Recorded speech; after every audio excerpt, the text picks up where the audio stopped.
Good morning, everyone. My name is Clarence Lowe with Starforce. I'd like to welcome you to the first of three technical assistance workshops designed to help you navigate the RFP and respond to it, the Consolidated RFP fiscal year 24-25. So in order to maximize participation, the city has chosen to present this information in a kind of hybrid form. Some of you that have gone through some previous funding requests are familiar with that. That presents a few challenges. So we're going to do some housekeeping rules to kind of help you navigate this, hopefully speedily and without a lot of fuss. That'll help me more than you perhaps. So as you might imagine, that presents some technical challenges. So as you see me go through the slides, there may be some glitches or there may be some delays. I just want to manage that expectation as we go forward, okay? So let's get through the housekeeping rules real quick. These workshops are intended to provide you with guidance on how to understand the Consolidated FYI 24-25 request for proposal. The sessions will be recorded and posted to the city's website for future access. Closed captioning is available by clicking on the lower left-hand icon on the WebEx.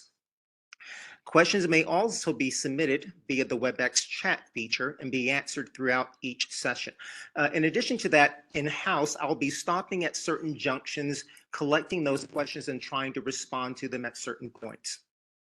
Fortunately, we have some great city staff here with us that might help me through that process as well. For attendance tracking, I ask that you please enter, for those of you online, please enter the following in the chat. First and last name, job title, agency or organization representing, and email address.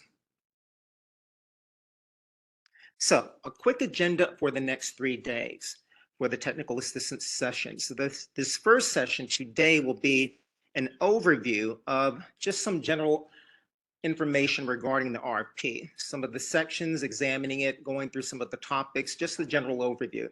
Tomorrow, and for those of you who are here, both online and in person, I really encourage you to attend tomorrow's session as well. We'll go into a deeper dive into some of the more, not problematic, but maybe challenging sections of the RFP. And then on the third day, the city will be presenting information regarding the performance metrics. So let's begin. For the general RFP overview, we're going to be covering these topics. Equity and city services. We'll be talking a little bit, just at a very high level, about equity and the need for equity in city services. At some point, we'll be going again into a deeper dive, the more practical application as to how the city has implemented that within the RFP. We'll be talking about the eligibility for this RFP, the structure of the RFP, some of the requirements, the forms that you'll have to submit, and the actual submission. I believe toward the last 30 or 45 minutes, we'll be talking about the actual portal, SAPES, to actually submit your proposal. So let's talk about equity. I always start with this particular quote from Matt Zone. He used to be the president of National League of Cities, and he wrote, "Traditional approaches aren't working. Cities need to be intentional about targeting their economic development programs at the people and communities that are increasingly distant from the growth sectors of their local and regional economies." In essence, everybody knows that equity is a top of mind issue in many cities today. We need to be very just and fair about how we distribute the resources and allow for opportunities of our citizens. So the city is definitely one city that is on the forefront of that. And you'll see exactly how the city plans to implement that within the RFP as we go through it. So in regards to equity, this is how the city defines equity: just and fair opportunities and outcomes for all people. It further delineates that definition by going through these three things, these 3 bullet points. Equity accounts for the different histories, challenges, and needs of the people we serve in our policymaking, service delivery, and distribution of resources. Equity is data-driven, addresses the root causes, proactive, and people-centered. Equity is achieved when one's identity cannot predict one's outcome. So again, this is a very important feature of these RFPs that you'll be looking at both now and in the future. One of the tools, or the tool, that the city is using to help you navigate both the RFP and help you decide how to approach some of the decision-making and philosophy of your programs is this Equity Atlas. Let me explain what this is. The Equity Atlas is an interactive planning tool that highlights the demographics, disparities, and some infrastructure distribution within the city. I'll talk about this a bit here, but again, practically we'll be talking about this tomorrow and getting more in depth as to how to actually use it when you're navigating the RFP and actually talking about your programs. The map itself, or the atlas, contains maps relating to basic demographic indicators such as race, income, and language.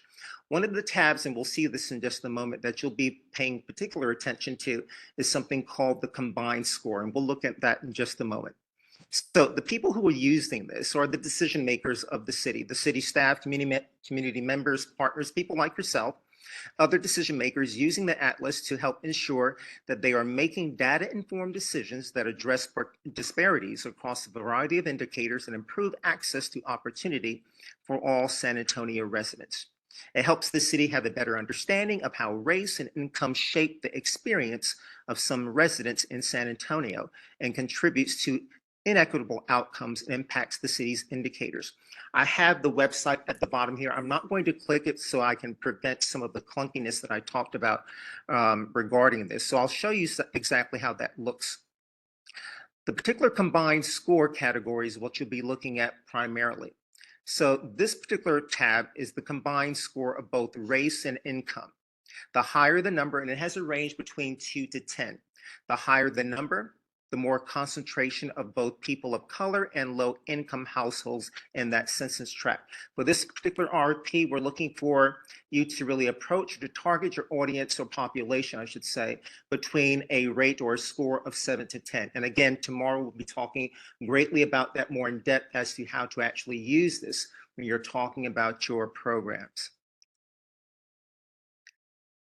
Here's just one resource that you might want to take a look at. It's from the Annie Casey Foundation. It's called Guiding Principles for Diversity, Equity, and Inclusion. Essentially how to demonstrate the organization's general commitment to equity. It talks about what you should be doing as an organization and what you should be doing as a service provider. I won't take time to read each one of these bullets. I'll just read a couple. It says that as an organization, you should adapt your thinking and behavior to see and accept the differences that exist because of varied life experience that each person brings. And most of you are already doing that. Again, this has been a top of mind issue for the last maybe 5 years to a decade right now. So as service providers, you need to ensure that the cultural experience of those served will be respected, valued, and used in meetings and meeting their needs. The diversity of those served will be considered in improving the effectiveness of the entire organization. Many organizations are attempting to do this by having people that they serve or people in the community serve on their boards, for example, participate in their programming. All of these sorts of things are signs that you're doing what you need to do or doing what you can do to ensure that equity is part of the process that or the philosophy that you're using in creating or developing your programs. So now let's get right into the RFP application, the moment you've been waiting for. What I'm going to attempt to do is call up the RFP and go back and forth to show you exactly what the RFP looks like for those of you who may not have it directly with you.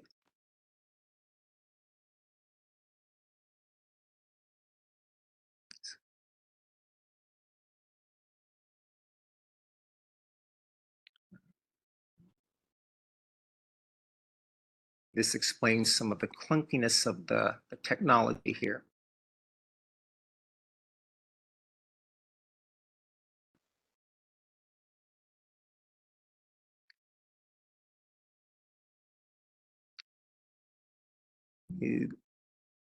So here you have the front page or the cover page of the RFP. Pay particular attention to each of these pages. I know there may be a tendency to just skip certain pages because they all look the same, but there's some important information here. You have obviously the title of the RFP, when it's due, the proposal date. It says May 31st, 2023, 11 Central Time. Please pay particular attention to that time. it cuts off, folks. There's a time date stamp on these things that the computer system, and please correct me if I'm wrong, folks, the computer system cuts off at this time. You will not be able to submit anything at 11:01. All right. So let's talk again about some other important information on this particular front page. So let me go back to the slide real quick.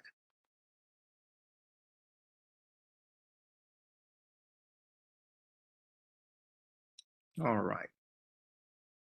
So again, you have the title of the RFP, when it was released, when our proposals due, and then two other important bits of information. Something called the prohibited campaign contributions and restrictions on communications. So who is this talking about? It says specifically that individuals and entities are prohibited from making a campaign or office holder contribution to any member of City Council, candidate for City Council, or PAC that contributes to City Council elections during the blackout period. So when is the blackout period? April 11th, 2023, so it already started, to the 30th calendar day following the approval by City Council. So restrictions on communications. That's really talking about, yes, ma'am. Yes. In the wording of like the fuller version that's in the RFP, it seems to indicate that, like I work for 501c3 profit, have a board of directors, it serves on an entirely voluntary basis, they don't compensation for the work that I do with that. And based on the wording, it seems to me from that provision, but I know there was confusion about it last year. Yes, I made a contribution and he came back to us and said, well, you should have reported this with like well outside of the blackout. But we've sent this information to our board members this year, and one of them responded and said, well, we shouldn't have to worry about this because we should be exempt. The way I'm reading it, you're talking about specifically item 2. It says any owner, officer of board, and executive member or executive committee member of an entity seeking a high-profile contract, which this is, excluding board officers and executive committee members. I think that's the part that you're talking about, correct? Nonprofit organizations not created or controlled by the city, whose board service is done strictly as a volunteer with no financial compensation and no economic gain from the nonprofit entity. So the way I'm reading that, I think you're correct that they would be exempt, but I can get further clarification from that. Does anybody in the room have clarification on that? Okay. All right. My understanding is that they would be exempt, but I can get clarification for that. So that will be one of the questions I'll try to get answered before we leave today. Okay. And then I guess the follow-up question to that is just, even if they are exempt, do we still need to report any contributions? It is also my understanding that you do need, and I see a head shaking in the back. Yes, that you do need to report that. Okay. Thank you. So restrictions on communications. These are the two categories of individuals that you'll need to be concerned about this particular item, restriction on communications: city officials and city employees. So many of the folks here, people in procurement, folks like Natalie here. So for city officials, that particular period is from May 31st, 2023, until the city manager posts the proposed contract awards. That normally happens in city session A. And also city employees from March 27th, so that's already started, until the contract is approved by City Council. So those restrictions extend to thank you letters, phone calls, emails, any contact that results in direct or indirect discussion of the RFP and or proposals submitted by the respondent. Let me pause here and maybe I can ask one of our experts in the room. Natalie, we had a question here earlier regarding committee or board members, I guess, submitting or giving contributions to city officials. It appears that they were exempt from that. It appears that number 2 on the cover page does exempt board members from that contribution. Do you know if that's correct or not? It was my understanding that they were, but I can get further clarification through the form of a question later.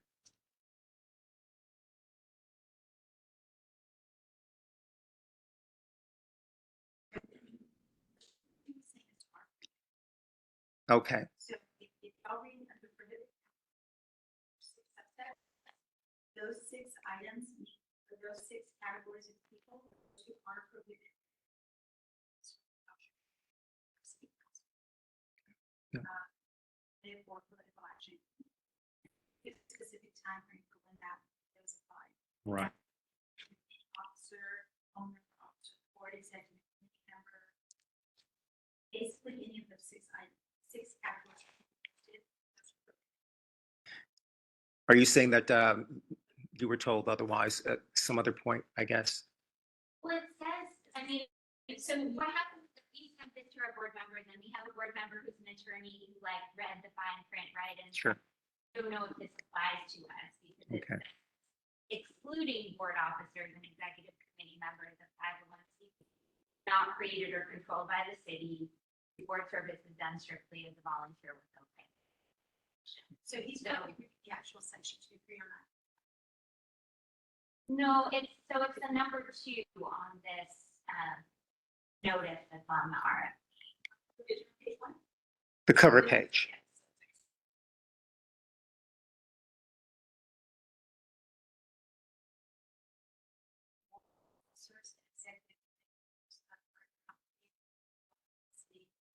Board services to strictly as volunteer.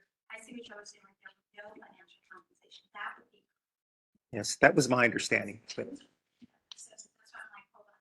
If you have an officer of the board, right, the only ones who would exclude are those who are not receiving, who are strictly volunteers with no financial compensation. Correct. okay, so we're all on the same page on that. Yeah. As long as our nonprofit or 501c3 board is strictly volunteer basis, this excludes them from. I think there's actually a certified, I forget, on the adult, was it? Check out. Yes, yes. Actually check it. We're getting. Get something by the. Thank you. But that's what we all list like your board members to that thing. Part of the review that our team will do, the auditors will do, while we're looking at all of this and evaluating, so you're still in the evaluation, but they'll actually confirm and make sure that if anybody else listed that there are issues with that. Yes, I understand it that same way. Sorry, I was reading the first part of it. Yeah, yeah. Board services said strictly as volunteer with no financial compensation. Yes, that was my understanding, yes. Okay. Correct. All right. All right, so again, but you do need to report that information as you mentioned just a moment ago. All right, table of contents. And guys, I know that I'm going page by page, but I think this is the best way to do this. Some of this information seems rather obvious, but I don't want you to miss anything. Please take time to look at each page. So the table of contents, you can see that there's 16 different sections. This is a guide to ensure that you read every part of the RFP. There's 16 sections. The first section is you have the table of contents there, the various titles. Section 15 is 8 exhibits. Section 16 are all of your attachments. Again, please read every page of the RFP. They're very important and it has a lot of great information on it. Page 3, the background. Let's take a look at that real quick. I wish there were a better way to do this, but I have to end the slide presentation to show you the RFP in real time. Okay.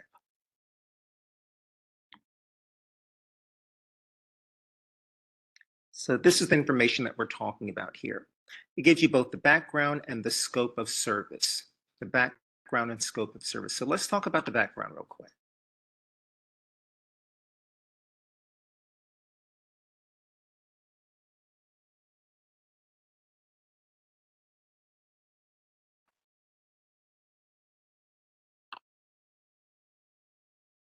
So a lot of great information on the background page here, page 3. It talks about the DHS mission, DHS mission.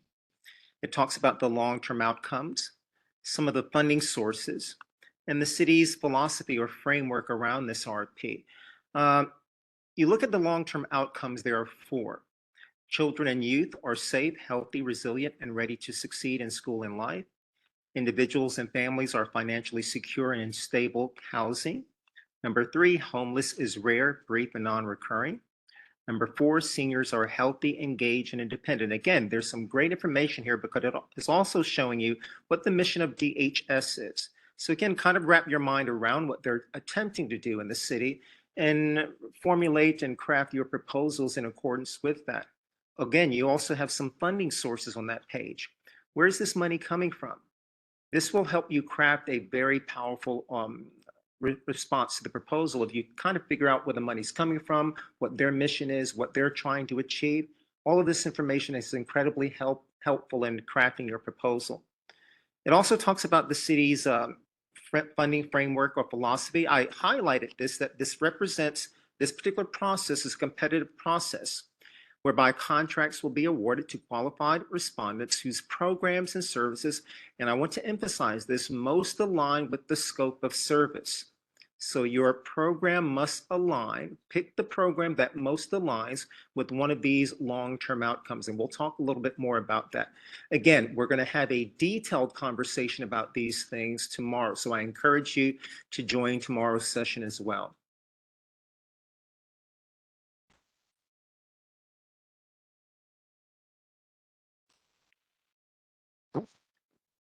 So scope of services on that same page. This outlines the scope of services the city wants to fund. So it says respondents are encouraged to thoroughly review each of the long-term outcomes to determine which most closely aligns with their program's outcomes. Again, emphasizing which of your programs most align, best aligns with one of those long-term outcomes. And within those long-term outcomes, you'll see in a moment that there are certain priorities within each of those long-term outcomes that you'll need to pay specific attention to. It also has on this same page the scope of services represented by represent a guide by which your proposal should be shaped. So let me read this because I want you to really specifically understand and hone in on this statement. Priority will be given to programs that are 1, integrated with city priorities and initiatives.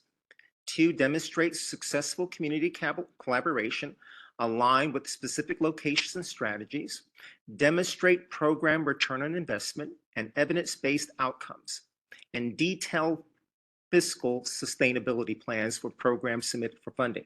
So again, when you're crafting your proposal, make sure that these responses include each of these items. Somehow in your narrative, you're explaining how your program, how your agency does that. Now, there's an Exhibit 1 on page 27 for those of you who have hard copies or are looking at it online. There's an Exhibit 1 that shows a complete list of all of the city's priorities and initiatives. At the bottom of the page, there's also an explanation of the following 4 long-term outcomes. Within each long-term outcome, there are 5 sections. There's an overview, priority, background, strategy, and demonstrated expertise. I'm going to focus in, I'm not going to read each one of the bullet points, but if you focus in on number 5, the demonstrated expertise, this is information on how the proposal submitted under each priority or goal will be evaluated for the alignment with the DHS strategy. Excuse me.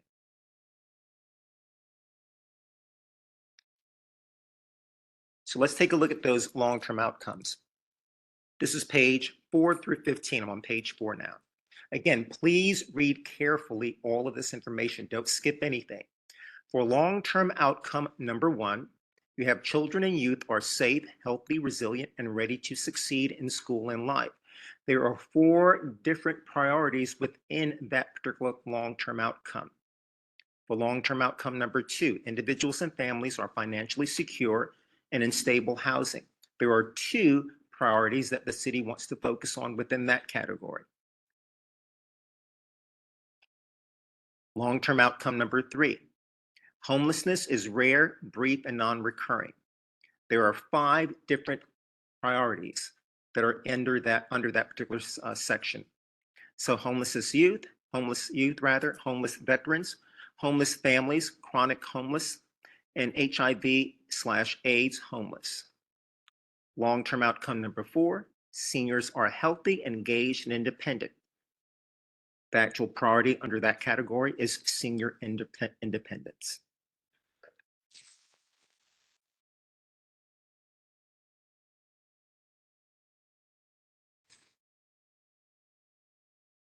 I'm going to end the slideshow and actually take a look at some of the long-term outcomes in more specificity. Let's see here.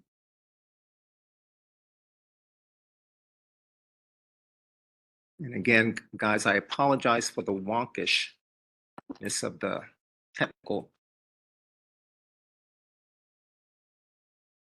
capacity of the computer here, but we'll get through this.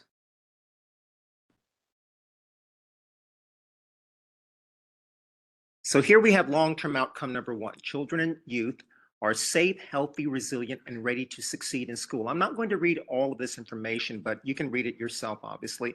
But if you look at the overview is what? General information related to the long-term outcome and all priorities or goals within it.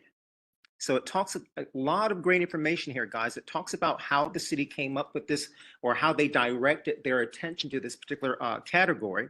It talks about things, for example, if you look in the second paragraph there, it says interested grantees are expected, notice it said expected to become active partners in future ready Bear County plan, for which UP partnership is a backbone agency. All of this is very important information. This is what the city is expecting.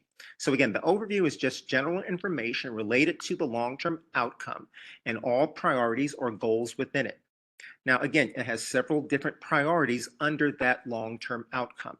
Priority number one is child abuse prevention. This is a subsection within a long-term outcome, which is a priority focus for DHS. It gives you a lot of great information under that particular priority. You have the background, the strategy that DHS is going to use to approach and solve this problem, and then the demonstrated expertise it wants to see from the respondents. So if you look at the background here, it says a priority of DHS is to contribute to the reduction in the number of child abuse cases in San Antonio. And it talks about the indicator that it's going to use. The strategy, again, how DHS plans to reach the long-term outcome, I'll just say LTO from now on, within the funding priority. Now, notice it says reduce the number of alleged cases of child abuse by the Texas Department of Family and Protective Services to less than 40 cases per 1,000 or 4%. Sometimes programs get kind of stuck on this number and they think that they have to achieve this number. Remember, what you're doing in your program is contributing to this particular number. It doesn't mean that you're trying to achieve this exact same number in this particular metric. It talks about your ability to contribute to that number. So pay attention to that. Then it talks about something that you really need to hone in your attention to is the demonstrated expertise. This is information on how the proposal submitted will be evaluated for alignment with the DHS's strategy. Okay. So when you go down to this paragraph here, examples of programs, it says examples of programs that align with this goal may include, but are not limited to. These are some of the types of programs, some of the philosophies, some of the things that you can include in your narrative.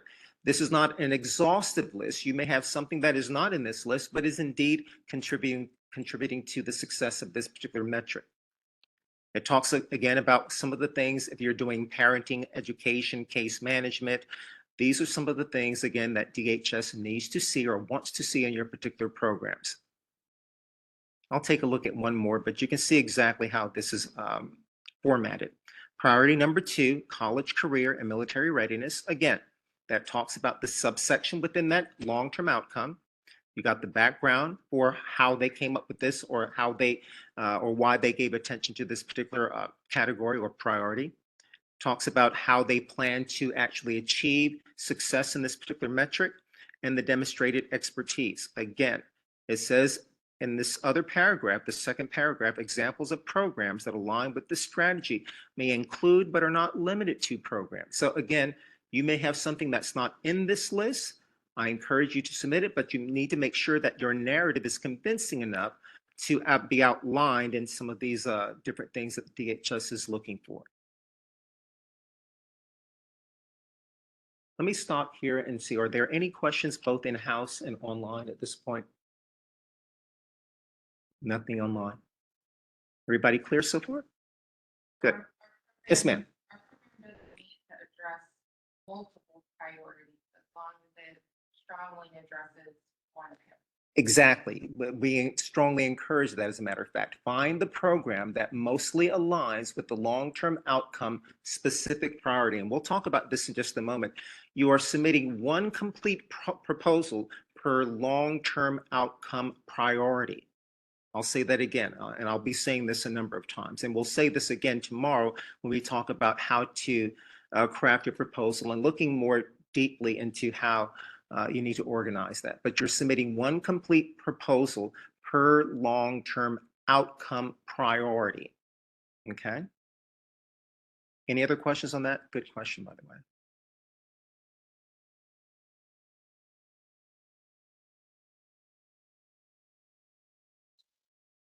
Yes, I'm sorry. Yes, so on that point, if you have two individual programs that both speak to the same outcome plan, that be under one proposal, do you have to pick one of the I would select the program that most aligns with that particular long-term outcome priority. Thank you. Good question, though.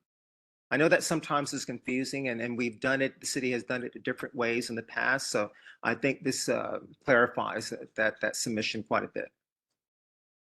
Mhm.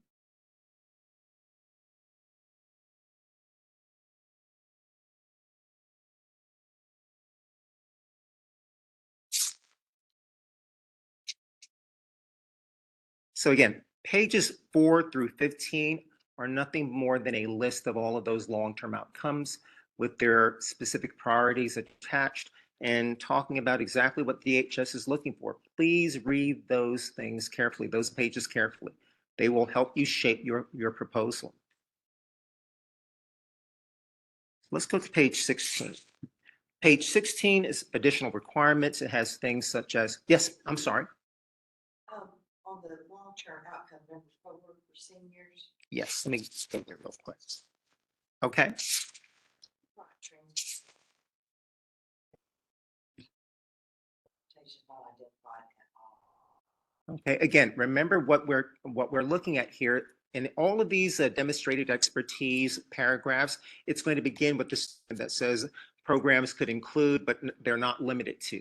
So this is what they're looking for. These are some of the programs that might demonstrate performance in this area. But if you have a program that you feel actually answers or reduces or contributes to meeting the success in this particular category, please submit that. Okay. Good question. So again, section number 5, additional requirements, page 16 and 17. The things that are on this page, some of the normal things that you see, some of the standard things that you see in many of the RFPs, instructions on intellectual property, ownership and licensing, vendor compliance with some of the city's data governance directives. Any other question? I'm sorry. Page 17, section 6, term of contract. This is a 2-year term contract, begins October 1st, 2023 to September 30th, 2025. And Natalie, correct me, is that different than what they've done in the past? Has it been normally for a year, or is this a change? Okay. Last year, we attempted to do what's known as a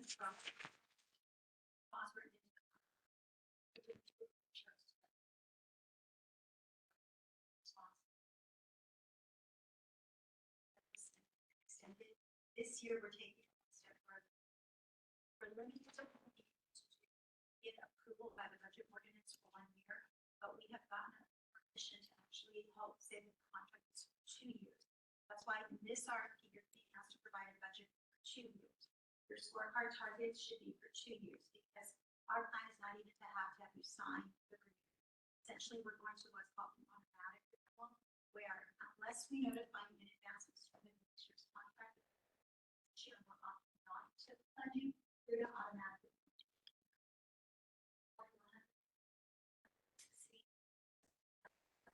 A fair example would be like,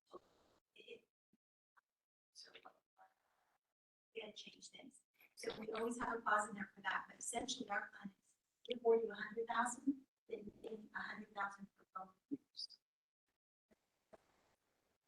Excuse me. That's why the term is 2 years now.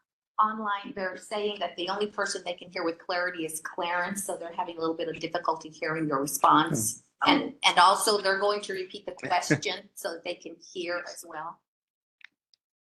I can turn on the mic, I don't know, my mic, I don't know. It's fine now. Okay, this is Natalie, can y'all hear me online? Oh, they would have to find you. Let's try this one more time. Ooh. So would you like me just to kind of repeat whatever it is you say? I think that might work. Okay. Yes. Folks online, I thank you for helping us notice that you could not hear the responses to some of the questions.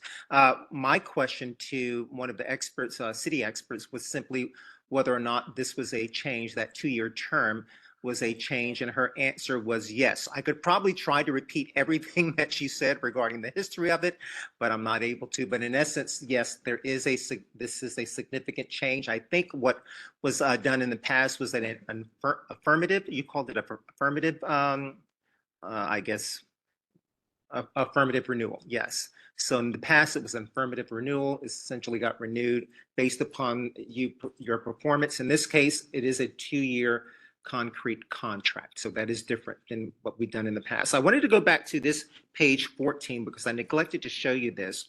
There, you may see an error. Some of you may have caught this already. On page 14, I think it's goal number 5 for homelessness. It says chronic homeless. You may have noticed both, I believe it's goal number 4 and number 5 say chronic homeless. Goal number 5 should be HIV/AIDS. So that's one correction. All of the information below is the same. It's correct. It's just that one title needs to be changed.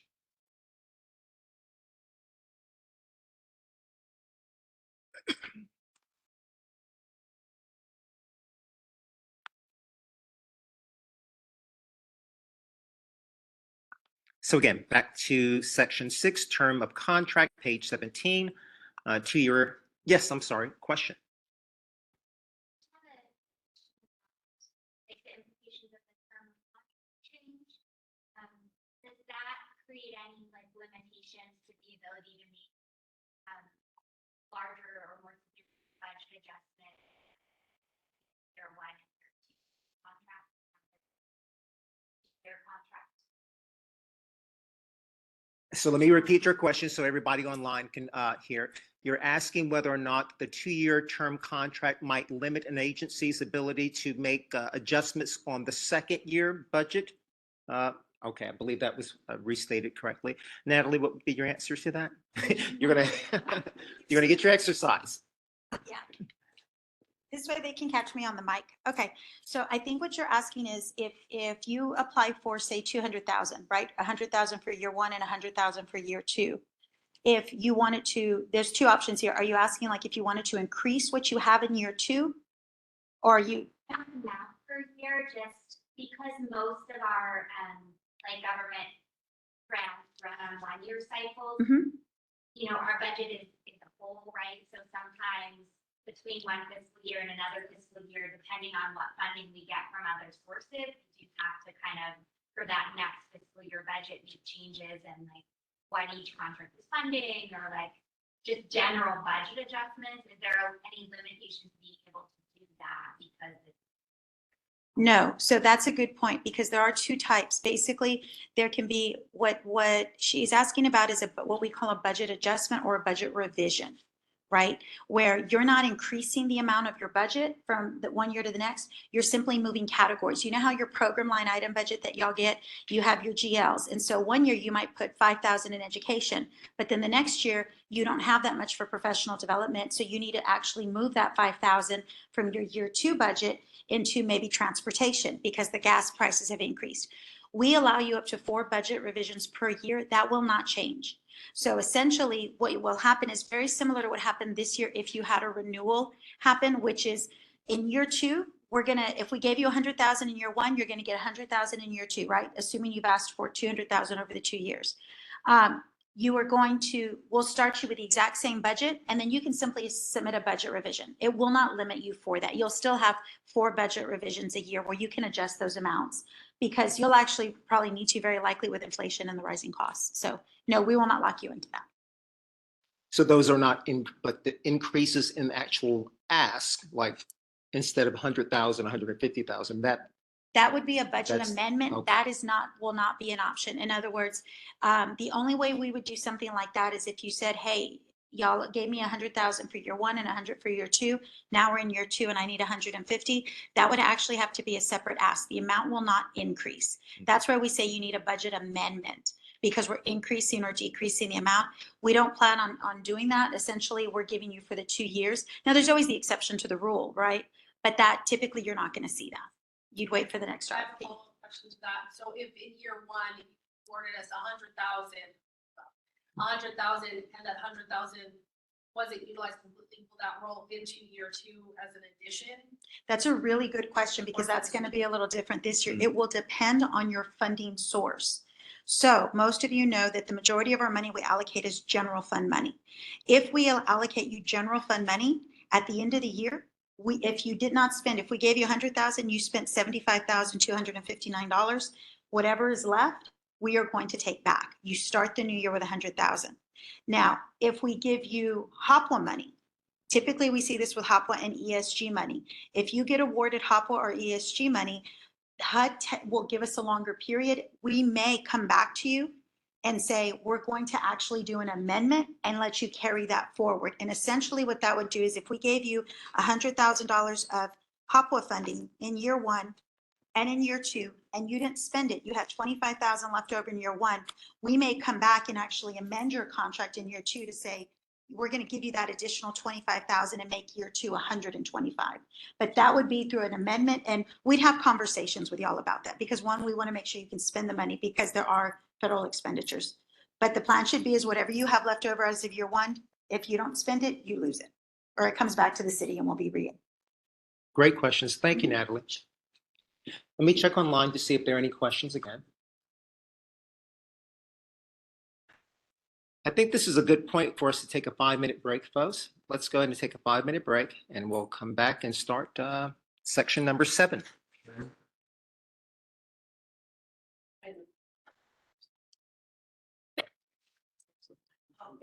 Yeah. Oh, actually, he messaged me that I'm coming to this program, so I was going to go much higher.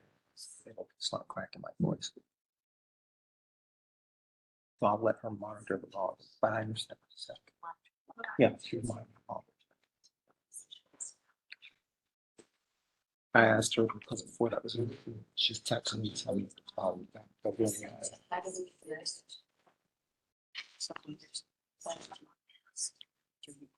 Yeah.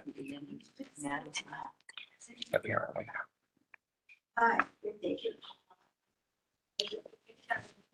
You folks okay so far? Everybody's okay? Okay.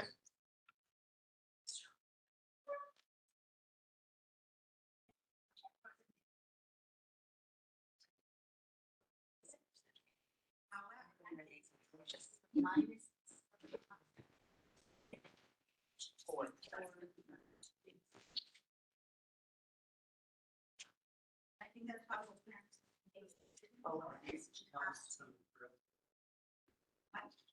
These recommendations to us, but I don't know outside. Part of me was just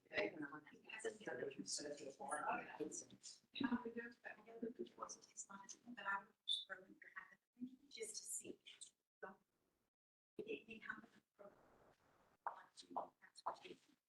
Another option is transportation isn't just about students.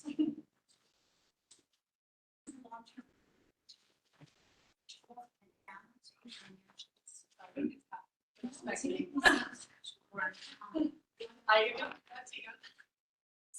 So it's not a priority, this one is to I guess somebody don't forget. It's the one that I love about teaching for financial skills.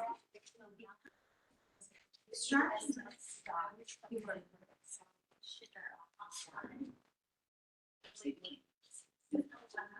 just find it sure I do see that.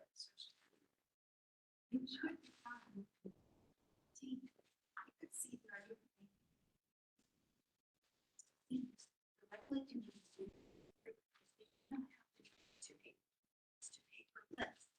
don't have to family.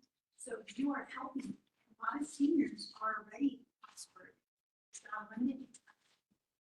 It's the rising inflation costs, the rising cost to make a household, the property taxes. So again, I can't tell you what to do, but I think there's some real, how persuasive you decide to do, but that would give to you based on your data. But I think you could make a very easy argument to say that the way that you're sold to you will help increase financial stability some years. Instead of them having to pay for taxis, and we're actually providing a free service to them. That's obviously the amount of discretion. Whatever it is. So I think it's possible that this, again, you could, if y'all decide it's not working out, I want to make good talent.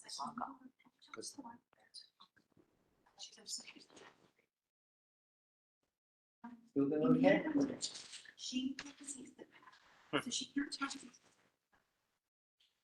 You've been out there, opportunities where she's seen percentage in addition to other places. Is that something that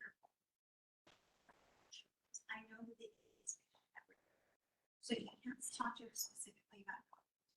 You can talk to her about percent of C and transportation. That may help you find design.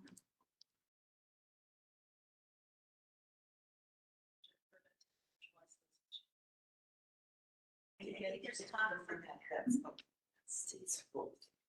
But that's one of the reasons why we have the team, which is we wanted to provide assistance on how the long-term outcomes. One of the that we got a lot of specifically do long-term outcomes, and they think they're it's not the case. There's strategies it can be. But that doesn't mean you can't submit a program that maybe we have.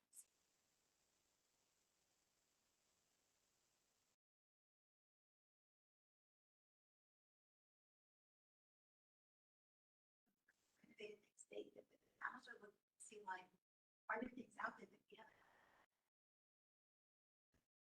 Yeah, we have really.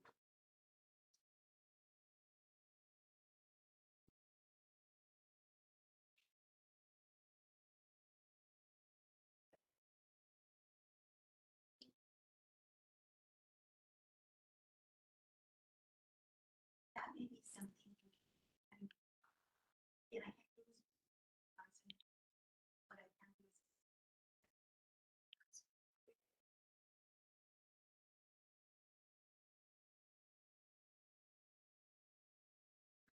Again, but it is not restriction on your contacts. If you want to look at shop, you could reach out to Yolanda. Reach out to her. Their ordinance.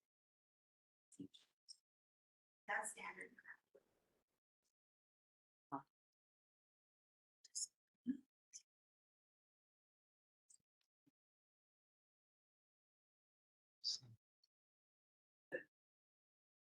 Now, and I wrote, I don't know if it's ever happens to you where you get now and you're right about. I have to speak very monotonely because Kate is saying that by going louder, the speakers bottoming out. So Yeah. just gonna have to deal with this.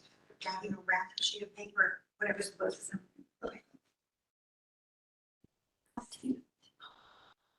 No, OT. But this is just out. Just last night.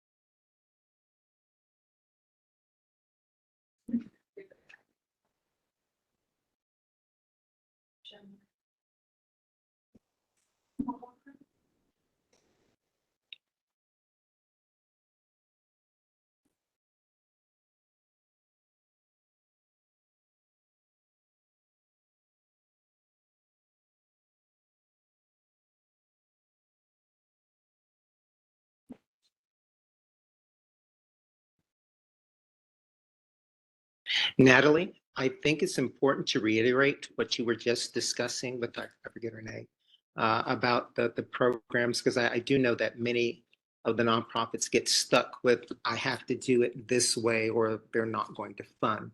So they need to be encouraged to submit things that they feel are innovative as long as it contributes to the long-term outcome. I think so, because I think there's been points that talk about. We had it in the RFP about innovative ideas. Yeah, it's not in this one. I was looking for that statement, or I didn't see it. I know it's been in other RFPs. But I think there's definitely something you want to address. Yes, yes. In other words, so definitely strategies, these are the areas that the department wants to fund based on a lot of city guidance. Mhm. But that doesn't mean if they have something that they think, this is the Right. should be I think that's important. because you never know, we don't know what we don't know, we're missing until we see Mhm. it. Right, exactly.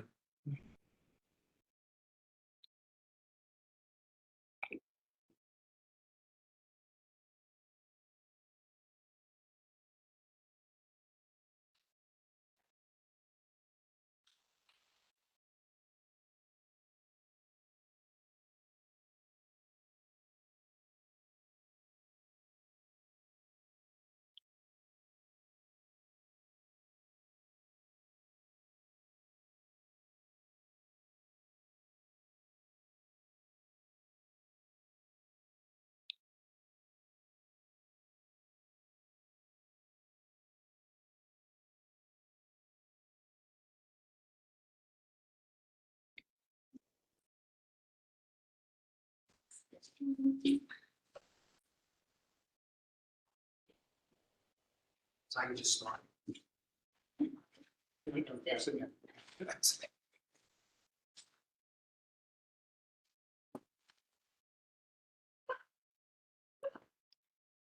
Okay, folks, let's go ahead and begin. I think we ended at section 6, term of contract. We mentioned that the contract, a difference this year or this time is a 2-year contract as opposed to the 1-year and affirmative renewal process that's been done in the past. I do want to reiterate something that we talked about earlier, and I think I may have glossed over it, but I want to actually go in detail about it. Remember that these goals, these strategies are no more than the city's strategies that they have based upon what the city wants to fund and the research says. But you may have something that's quite innovative, something that's different, something that's not delineated on these lists that is indeed contributing to the long-term health or outcome that the city is outlining. Do not be discouraged in submitting that. The city is looking for innovation, things that they can implement that they simply may not know. So if indeed you have something that is contributing to the long-term health as it relates to these long-term outcomes and priorities, please be encouraged to submit that. Just be persuasive in your narrative, of course. So again, section 6, term of contract, we've gone through that. Let's go to the next things. Section 7, pre-submittal conference. There will be a non-mandatory pre-submittal conference occurring on Tuesday, April 25th, 2023 at 2 o'clock. We strongly encourage you to attend that. And let me also say again, and I'll be saying this a number of times, this is session 1, there is a session 2 where we'll be going into deep detail regarding the proposal. I believe it's sections E, F, and G specifically, how to actually craft the proposal, I shouldn't say how to, but really navigating you through what the city is asking for. We can't tell you what to write, but really helping you understand how to navigate the proposal and what the city is looking for in terms of those responses. I know those tend to be troubling or more challenging areas for many nonprofits, especially for the newer nonprofits. Section 8, proposal requirements. Let me go to that page here a moment.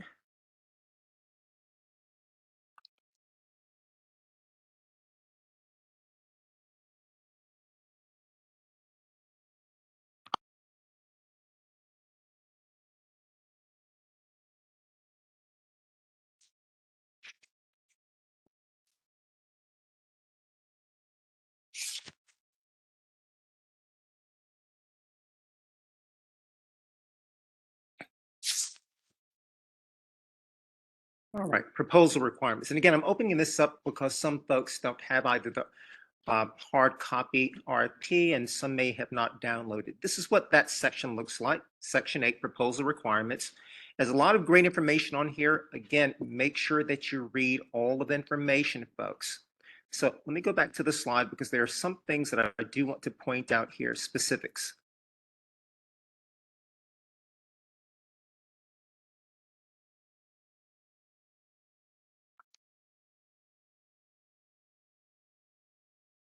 So it's important to remember when looking at this that this RFP is an RFP. It's not a grant. They're written totally different or very different, and the responses need to be navigated or need to be crafted differently. It requires you to compile a packet with a number of different attachments. This is very different than maybe what you're used to in writing a grant. An RFP is not a grant, so kind of remember that. You must register as a vendor in SAPES in the system in order to submit the proposal. We're going to have detailed instructions on that the last hour, maybe 30 minutes or so. The list of documents found on the page that I just showed you on page 18 and 19 is not an exhaustive list, okay? So you'll be looking at the proposal checklist, attachment N. I'll show you that in just a moment. It outlines all of the documents that you will need to include in the proposal and the order that you will need to include them in.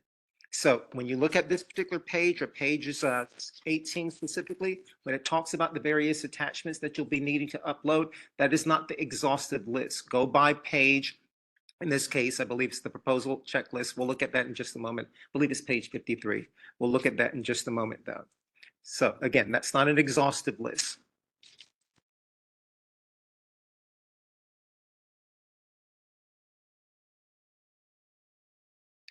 So proposal requirements, it also talks about something regarding team or joint venture. I get asked this a lot, what is a team or joint venture? And am I actually doing that? In most cases, you will not be, most nonprofits are not teaming or actually creating a separate entity as a joint venture. Natalie, may I ask you the question, do you get a lot of joint venture or teaming agreements in the submissions in the city?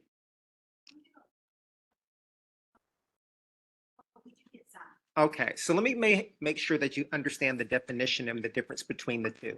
Natalie, for those of you who are online, I asked the question of whether or not the city gets a lot of teaming agreements or organizations forming different entities to actually submit on these proposals. And she says, not a lot, but you do get some. So let me define this very carefully for you. So narrowly defined, a joint venture is a separate legal entity formed by two or more parties to undertake an economic activity together. That's the legal definition. And teaming agreement, essentially the same thing. Both agencies could act as a primary, similar to a joint venture, but without creating a separate business entity. So in a joint venture, two organizations come together, they create a whole nother legal entity. And you're both acting as a primary as this other legal entity. Teaming agreements are similar, but one chooses to be the primary. In most cases, what we have here are informal or formal teaming agreements or formal collaborations. You can either do it through an MOU, you might agree to partner with another agency to get certain research data or deliver a particular part of your program that you don't deliver. So again, in most cases, you'll be doing what are called informal or formal collaborations, not teaming agreements. I just want to throw that out there because that tends to confuse some organizations. Section 9, page 19, simply instructions on how you can modify the proposal before the deadline. Section 10, submission of the proposal, and we'll be getting detailed instructions as to how to do that later in the day. This instructions on how to submit includes the deadline information, instructions on how to download and completing the certified vendor form. Section 11, restrictions on communication, page 20. Same as what was on the cover page. Restrictions on communications, we talked about the city officials as well as city employees and the dates that are outlined. There is an exception to this, to the restrictions on communications with city employees. And it involves this particular person that you see on the slide, and I'll just say it out loud, Donna Hill. Am I pronouncing that right? Donald Cole? Oh, that's you. Okay, we have her in the room, folks. Is it Cole? Yes. Okay, so you can contact her. Is there a certain time limit or deadline to which you can be contacted? I don't remember reading that. Yeah. Okay, do you know what that deadline date is? Okay. May 1st. I know it's submitted there somewhere. So up to May 1st, you can contact Donna and she would be able to answer some of your questions.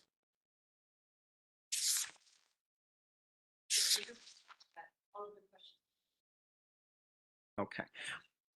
So let me voice what she also said. All of the questions that she receives will be answered by her in an addendum to the RFP.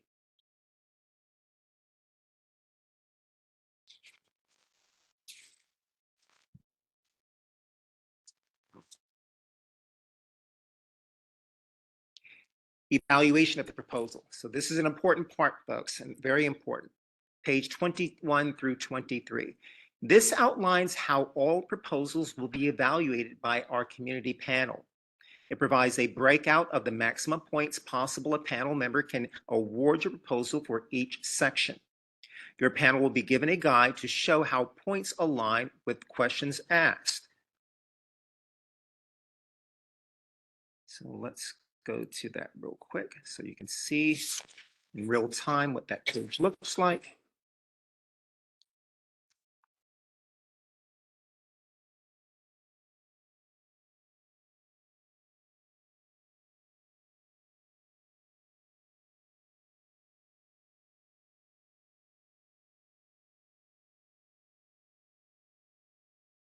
Again, while I'm doing this, any questions in-house or online? Good.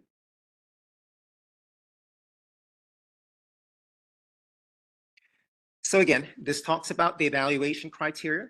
It says in this paragraph here that the city may also request additional information from respondents at any time prior to the final approval of an award of the contract. So be aware of that.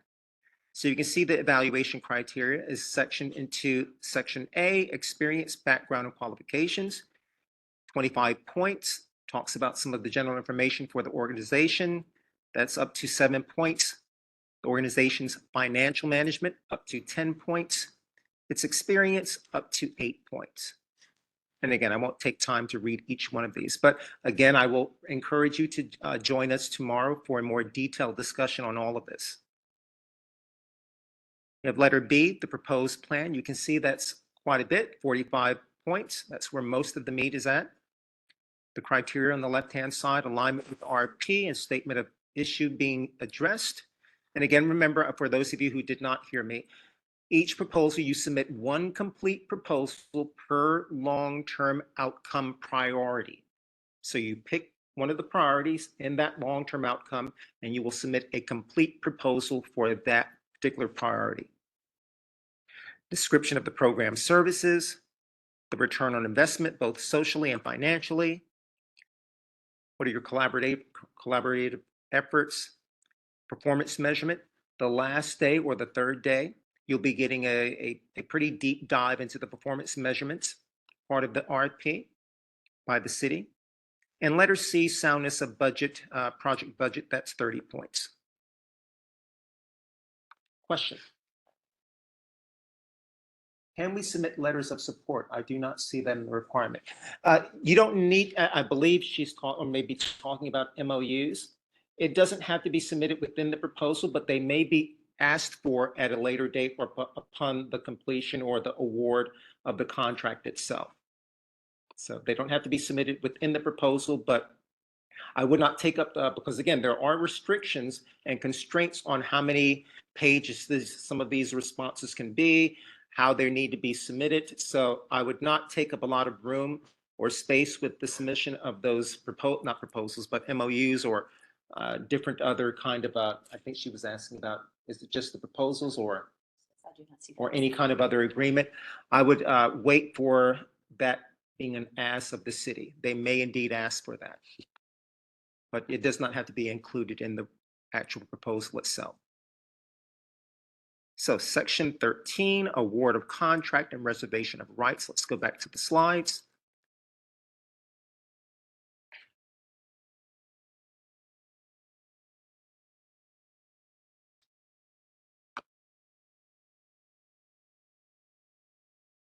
So the city can award multiple contracts. It states that on this page. Requirements for respondents to submit future invoices also listed. Conflicts of interest, you'll have to actually do and complete download first each one of these forms and include it in your submission. Conflicts of interest, state of Texas conflict of interest, and there's also a city addendum to form CIQ, and all of this is explained on that page. It gives you the download information, exactly what to do and how, even the definitions on those pages, exactly how that should look. Let's see if I can call a few of these up. So the conflicts of interest page. This is where you would find that information at. You have this form CIQ that they're talking about, the contracts disclosure form. You can either do it electronically or print it out as a PDF and put it in your proposal as a hard copy. Let's see if we can go to this next one here.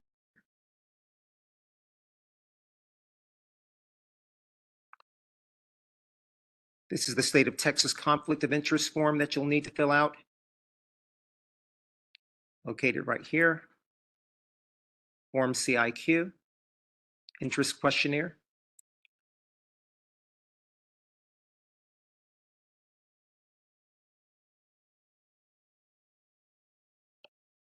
And again, it comes back to this content or contracts disclosure form on the city's webpage here.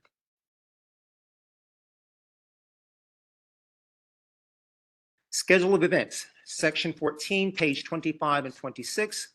Here are the following list of projected dates and times with respect to this RFP. Obviously, you're attending this first technical assistance workshop.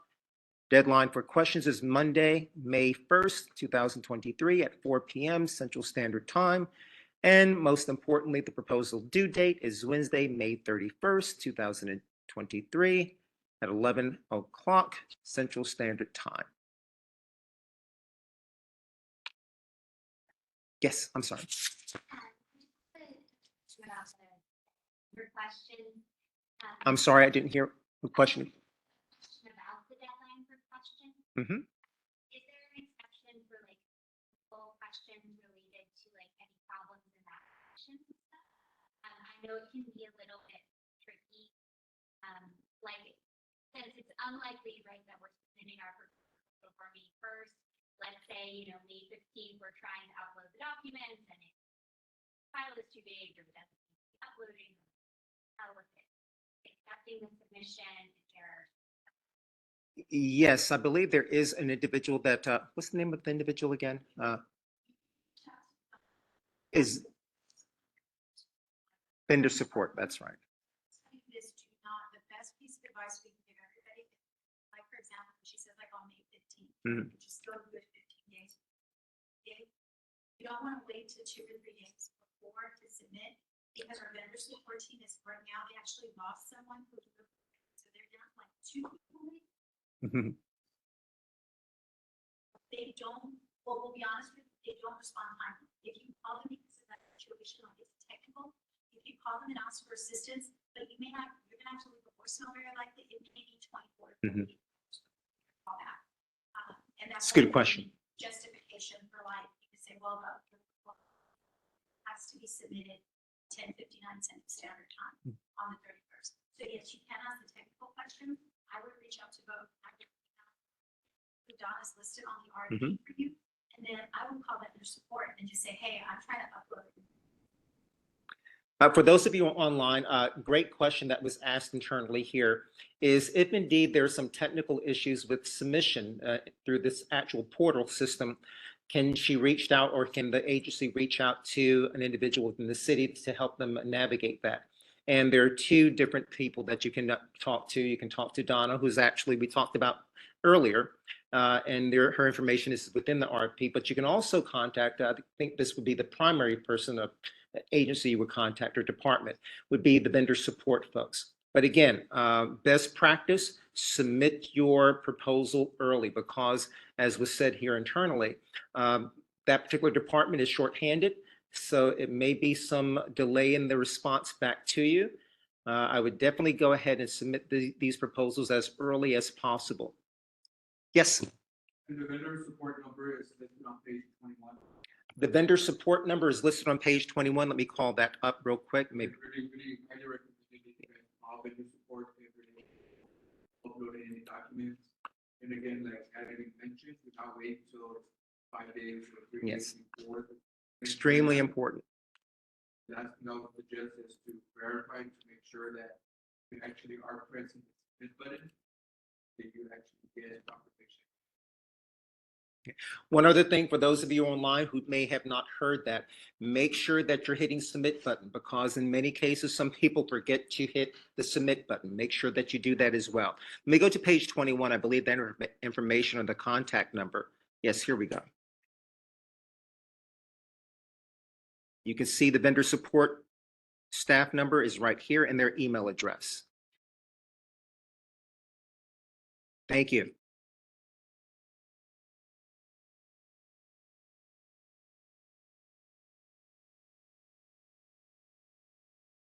We also received clarification on the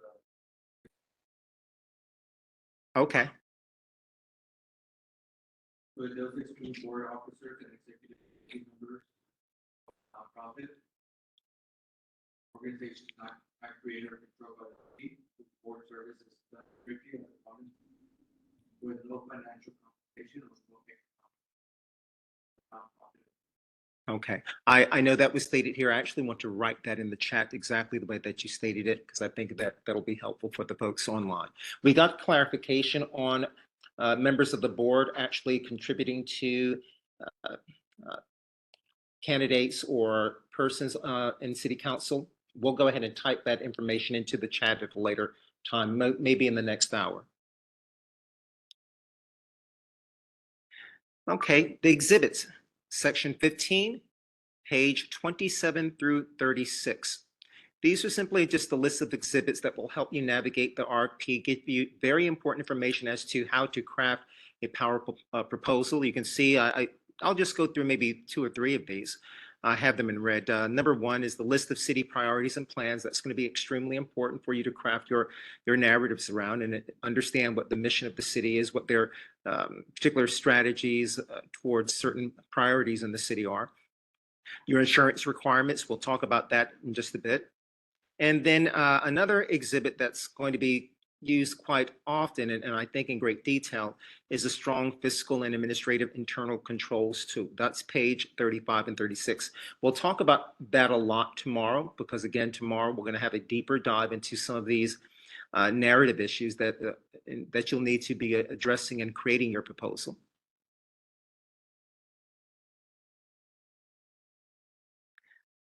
Section 16, the attachments, pages 37 through 54.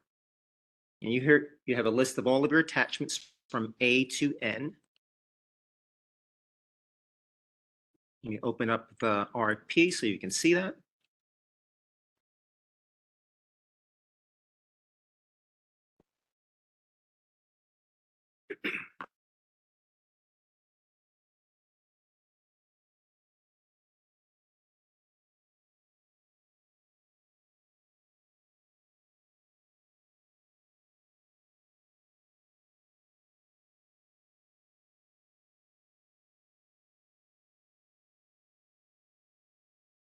Here are a list of all of the exhibits that we talked about earlier. Again, what I wanted to point out were these. This first one here, that's a very interesting one, very good one to look at.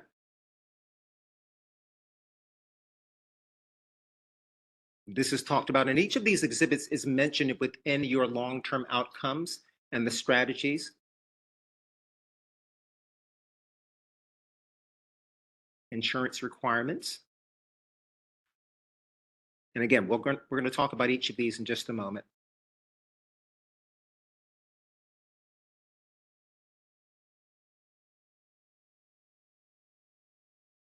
A lot of these exhibits here, folks, that I'm bypassing, you can see they're basically exhibits, what I would call maybe the legal section of the RFP. The prohibition on contracts with companies boycotting Israel, for example, some of that information, some of these exhibits. The one that I wanted to pay particular attention to is this one here, Exhibit 8, strong fiscal and administrative internal controls. It's a helpful tool when attempting to describe your agency's financial procedures, board oversight, and fiscal controls. We'll be talking more about this when we talk about attachment C, for example, especially tomorrow.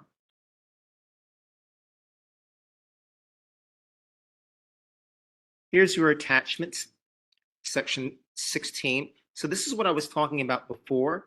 It says here, if a respondent requests funding for multiple programs, one proposal must be submitted for each program. I think the city has made this infinitely simpler this year as opposed to maybe some other years, in that you have 4 different long-term outcomes. And then under each of those outcomes, you have a particular priority or goal. You have one proposal, you can see I say in red letters there, one proposal per long-term outcome priority area. So you check which one you're going to do or which one you want to address, and you submit a complete proposal for that particular long-term outcome priority area. So one gets checked and one proposal for that particular long-term outcome priority area. Any questions on that? I know that sometimes that gets a little bit confusing. So let's go back to the slides real quick.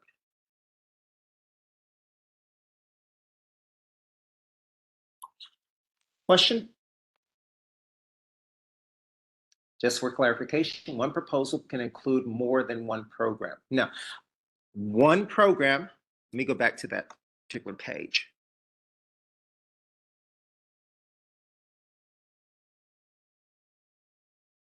So you're going to look at this list, these 4 different long-term outcomes. Which of your programs apply or addresses one of these issues? Now, each of these long-term outcomes has specific strategies or specific priorities under each category. So let's say your program helps youth get to school or go to college, pick a career. Well, you would choose this one, of course, perhaps. Now, that could be youth success as well, right? Or college, career, and military readiness. Pick the one that most closely aligns with your program. Notice I said program, not programs. It's going to be one program proposal per long-term outcome priority. So you're going to pick one of these check marks and submit one proposal for one program for that long-term outcome priority.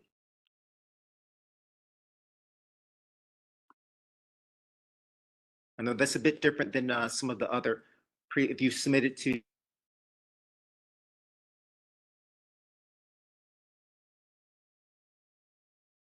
any other questions on that?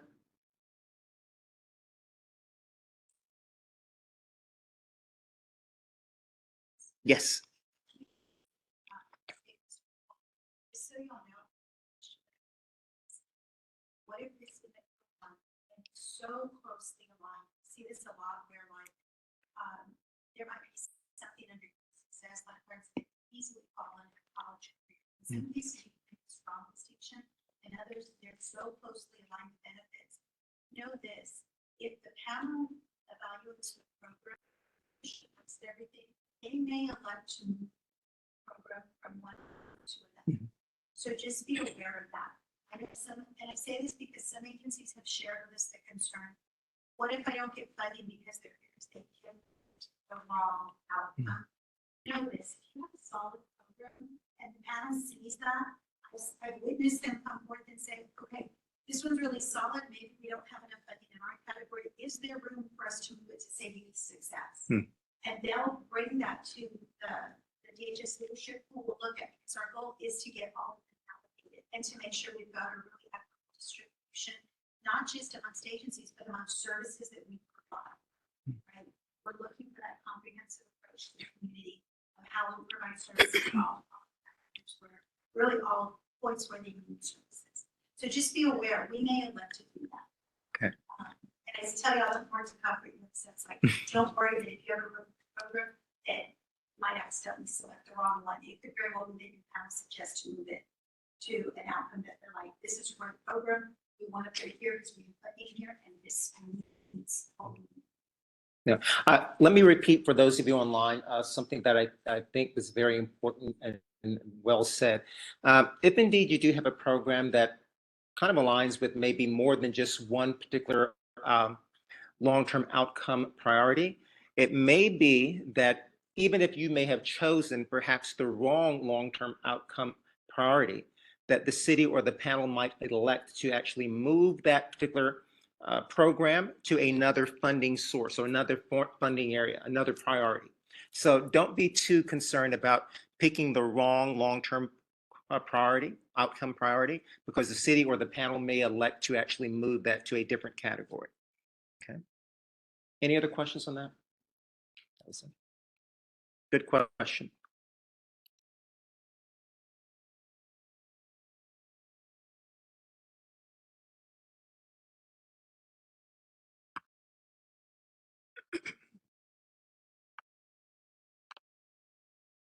So you have a list of all of the attachments here. I'm not going to go through each attachment. Again, if you come to tomorrow's event, we'll go through each of these, or not each of these, but the ones that you need to pay particular attention to. I think it's E, F, and G.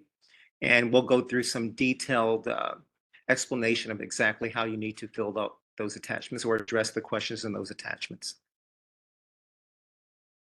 But take a look at this particular slide. If you look at letter N, remember I told you that the most important, or one of the most important slides here, or I should say attachments, is letter N. And that particular list that I showed you before in terms of all of the different table of contents and all of the different attachments, proposal checklist will tell you exactly what needs to be in your proposal and where it needs to be. So make sure you actually look at that proposal letter checklist, and let me actually just show you that.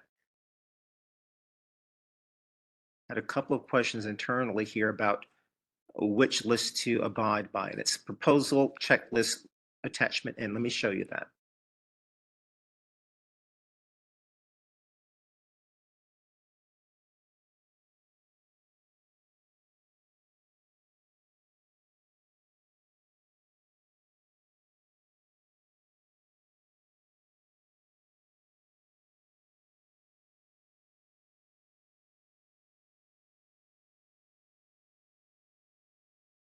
You can see this is the proposal checklist.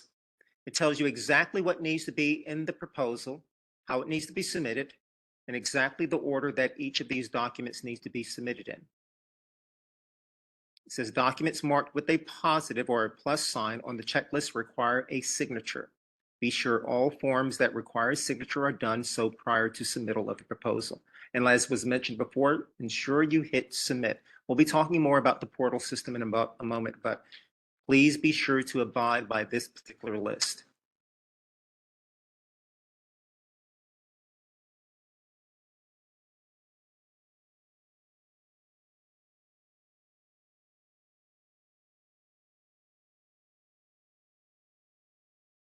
Okay, I tell you what, let's take another strategic break here before we actually go into the list of attachments.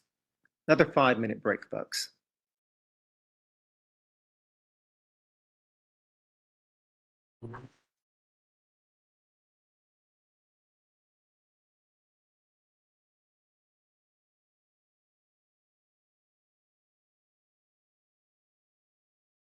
Hello again, everyone. We're back. I want to go ahead and go backwards a little bit here to Exhibit 2. I know I talked about this at some length, but I wanted to point out something that I think is important. It's a change from some of our more recent RFPs, and it's the insurance requirement. You can see there's a lot of information on here, a lot of detailed information regarding, let me explode that a little bit so you can see it better. A lot of detailed information about what type of insurances you need. But I do want to point out that the city has taken into consideration that some of the folks responding, some of the agencies responding to this RFP are either newer or smaller organizations. So it's reduced the burden of getting that insurance. I think it used to be $1 million in most categories. It's reduced it by half in most categories, with the exception of one. That's the general aggregate insurance. But I thought that was something significant that you should be aware of, or at least for me to point out. if some of you have difficulty understanding this, what I would do as a best practice is simply give this to your insurance agent, whoever does that, and say, this is what I need. Do I have this? And if not, how do I get it? Basically. A lot of detailed information on here, but I wanted to point that out because that is a significant change. So let's go to the RFP attachments. That's page 37. And again, forgive me, I'll be going back and forth between the slide and the RFP. There's just this short little glitch delay between that.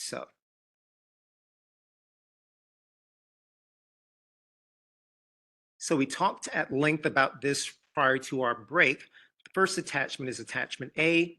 You have your long-term outcomes and priority areas. And you have 4.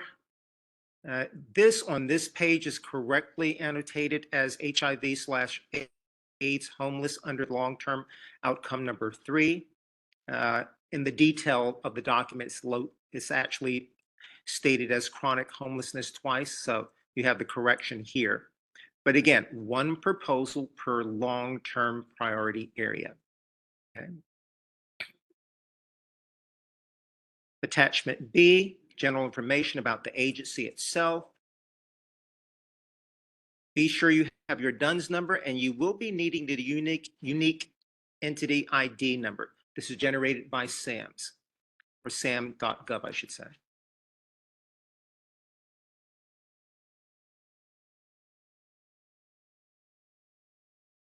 Many of these are just yes and no answers or questions.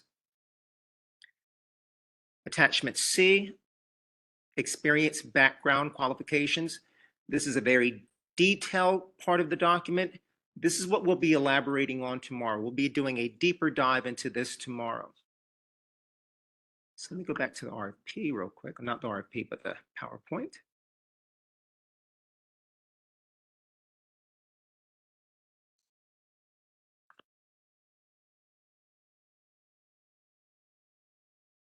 So we covered attachment A, attachment B, again, posted in SAPES as a separate document. It's a fillable PDF form, just general information about your organization. On this form, be sure that the contact information is someone that the city will be contacting regarding and giving the decision on the proposal. So you want to make sure that the person that you put down as a contact person has both the authority to receive that information and obviously the ability to talk to the city about anything that they may have questions about. But that's the person who's actually going to be getting an information regarding the decision. So be sure to make the right call on that. Question? I'm sorry. Yes. On that form in the section that asks where offices are located, when it asks the organizations that are located. Which question are you referring to? I'm sorry. What number is it? And I'll open up the form while you're doing that. There's a question. Information form, is that the one? That is the one I have on the slide. Yes. Down. It's page 38. Folks online, there's a question regarding page 38, general information form, attachment B. Let me open that up real quick. Under question 6, there's a question about how long that organization is from their county office, and I think there's a similar question about there. Okay. Does that mean our current office, or that means how long has the organization had an office? Well, let's read that. Page 39.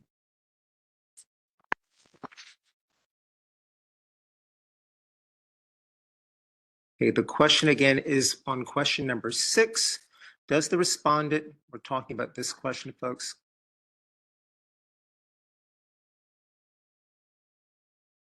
Does the respondent have an office located in San Antonio, Texas? How long does the respondent conduct business in the San Antonio office? So your question again is how long, or is it, let me make sure I understand your question again. we were founded in 1995 in San Antonio. Okay, We've had an office in San Antonio since 1970. So okay. do I put 8 years or do I put like how long we've been at our current location? No, I think it's just asking for the initial one, the 48 years. That's how long you've been in San Antonio.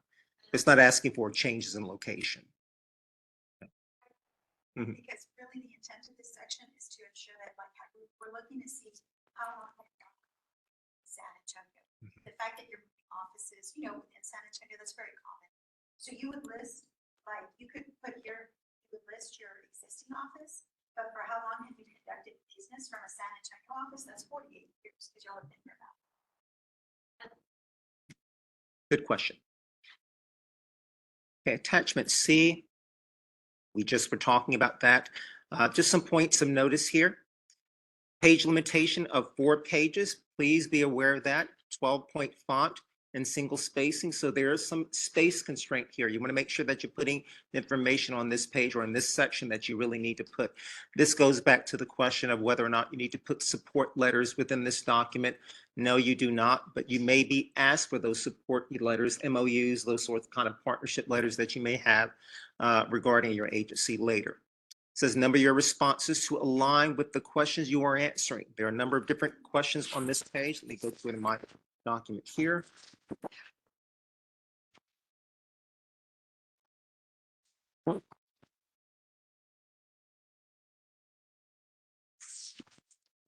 As you can see, there are 7 different questions. It says number your responses to align with the questions you are answering. These questions are focused on your agency overall and not on your specific program. So this is about the agency, not your program. Question 3 references a separate attachment that must be included in the actual proposal itself and submitted as a separate attachment. Specifically talking about the exhibit here, how to refer to the exhibit. It's financial information, essentially. Contact information, who the city will contact and notify of the proposal decision. Again, include this document in the proposal. Now, again, we're going to be going through a deeper dive in this tomorrow, okay? Because this is one of the more challenging parts of the proposal, especially for newer organizations or smaller organizations. Attachment D, organization composition form, also available as a separate fillable Excel document. Answers how your agency serves in a diverse population or diverse clientele, how you're actually representative in your organization regarding that. Number of staff refers to all staff working for the agency, not just those working on the program. You must include this document in the submission as well as a separate form, or as part of the packet, I should say. Let me go ahead and look at that document for you. Again, we're talking about attachment D.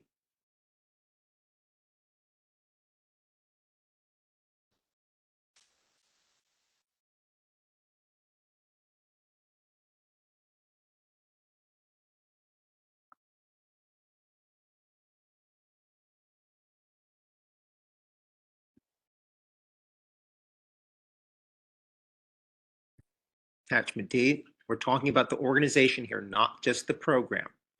And obviously what this is attempting to do is to ensure that your organization is representative of the clientele that you're serving or attempting to serve.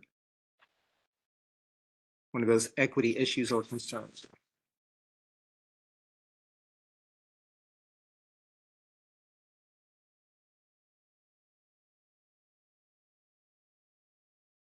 Any questions on that?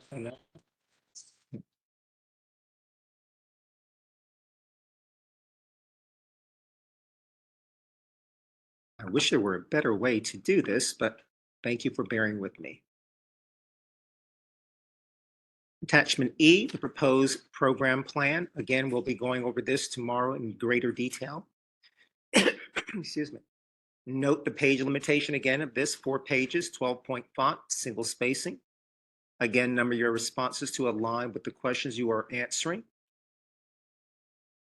This question or these questions on this page focus not on the agency, but on the program. You can notice on question number 2, let's go there real quick. It refers to the city's equity atlas. I mentioned that before. Let's go to that so I can show you. Excuse me.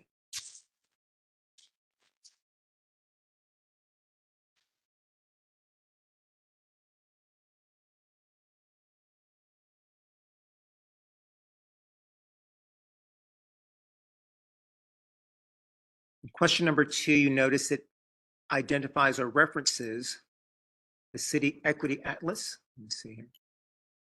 Oops.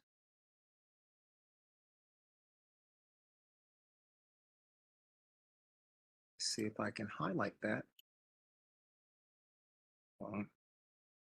In paragraph number 2, unfortunately, it's not letting me highlight it. It talks about the City Equity Atlas, that tool that we talked about earlier with the maps regarding the combined score. That's the tab that you'll be looking at.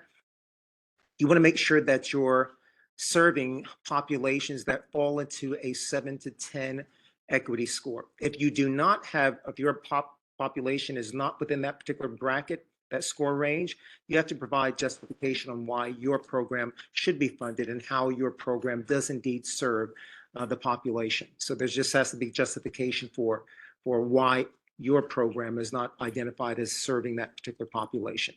But you're looking for a score between 7 and 10.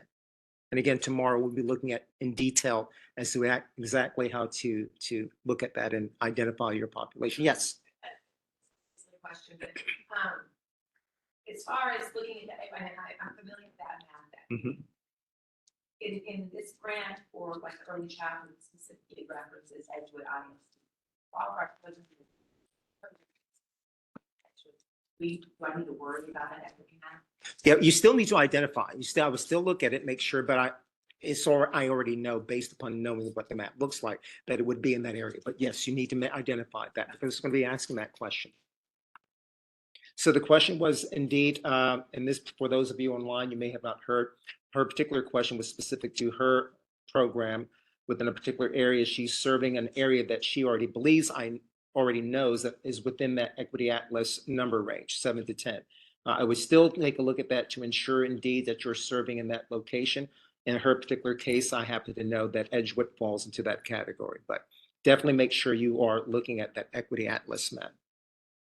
And we'll talk about that more tomorrow as to how to do that. Yes, question in-house here. Is the prior organizational chart part of the net, or can that be considered a separate?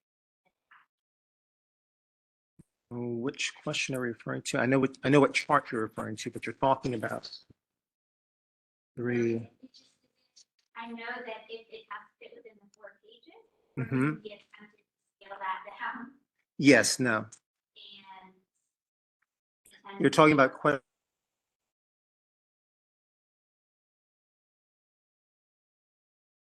question number 3. I know that the last cycle of the board like my understanding is that that's apart from the 4-page narrative, but let me make sure.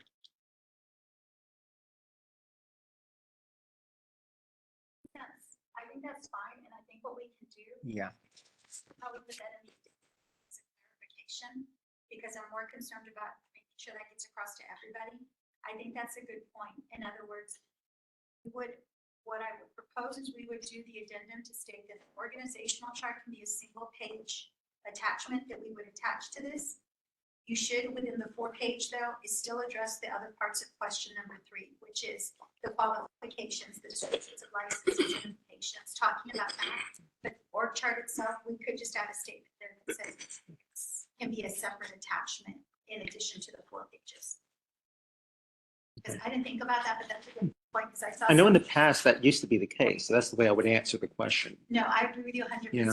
But I think because you asked that question, it's very, I could see a lot of people asking that, and so I want to make sure we get that across to everybody. Yes. Let me make it up. Thank you. That was Okay.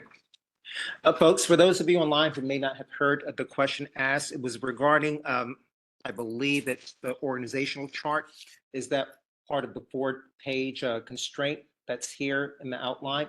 And no, it will not be, but it's not clear in the narrative there in the explanation. So there will be an addendum that will actually explain and clarify that for you specifically. The answer to the question is that that is considered a separate, or it is considered separate from the 4-page requirement. But that answer will be in part or part of an addendum coming out later. Right. So again, we're still on attachment E. Let me go to the PowerPoint slide real quick.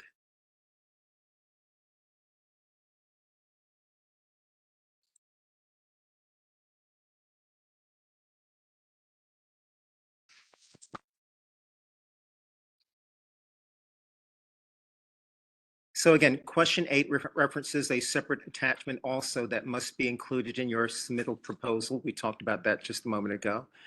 Include this as well as all of the attachment material in your proposal. As I said earlier, we're going to be doing a deeper dive into this part of the proposal narrative tomorrow. Yes, same goes for question 8. That's correct.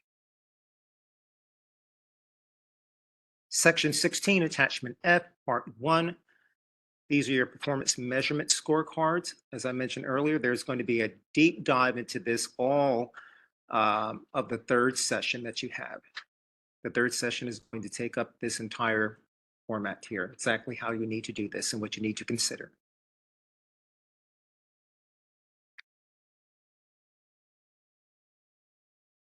Attachment F, part 2.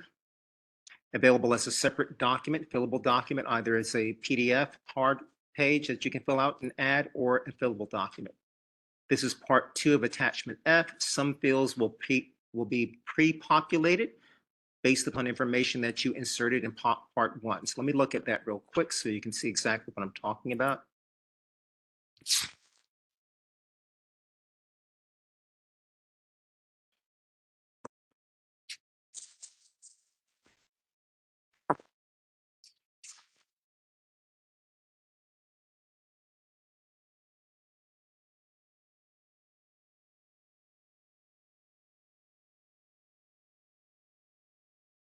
So as I mentioned earlier, this is attachment F, part 1, the performance scorecard. We'll be going over that in detail in the 3rd session. Here's part 2 that I was just referring to, the executive summary.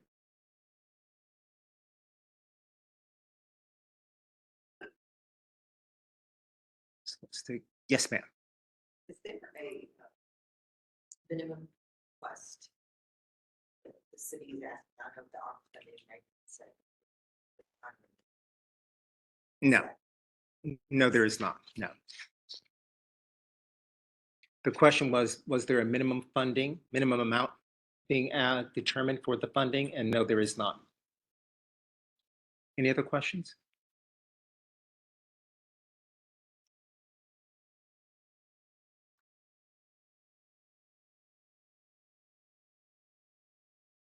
So the executive summary, there's one thing that's asked on the executive summary regarding duplicate and unduplicate client counts. Excuse me. Does everyone understand duplicate and non-duplicate, unduplicate client counts? Let me explain this for those who are online that may not know the definition. An unduplicated client count is a participant who is counted only once, no matter how many direct services the client receives during a funding year.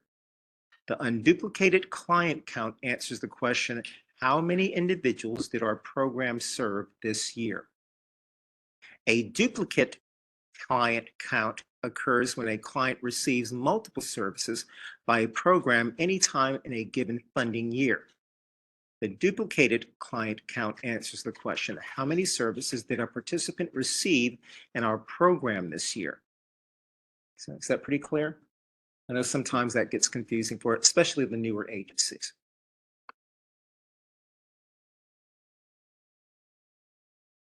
We're going right through this. Attachment G, page 47. Total agency and program budget with the yearly narratives.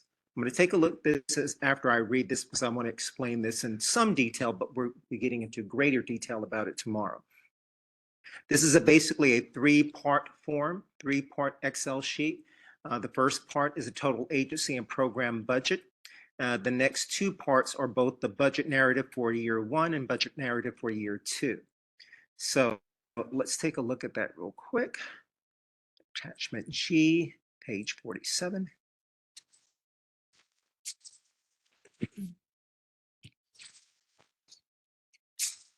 Now, you will not see this form, excuse me, in the RFP document itself, but I do have the attachment, how it looks. Excuse me.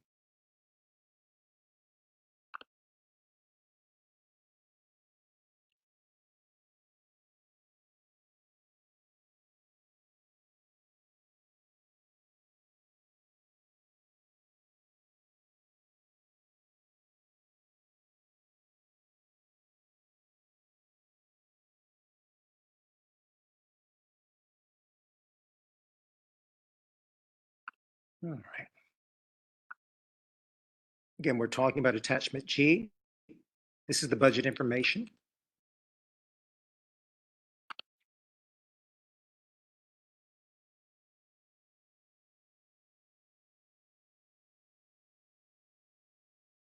See if I can explode this some.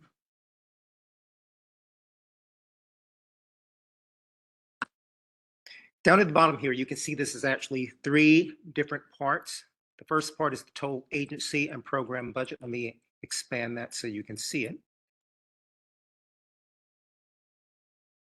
The top part is your total agency and program budget with yearly narratives. Again, for the whole agency. And the yellow part, they made it very easy for you here. The yellow part is what you'll be filling out.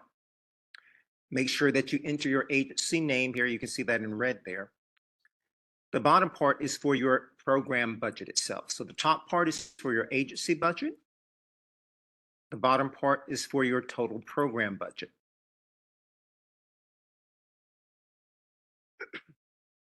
Then you have tabs 1 and 2 here, or 2 and 3, I should say.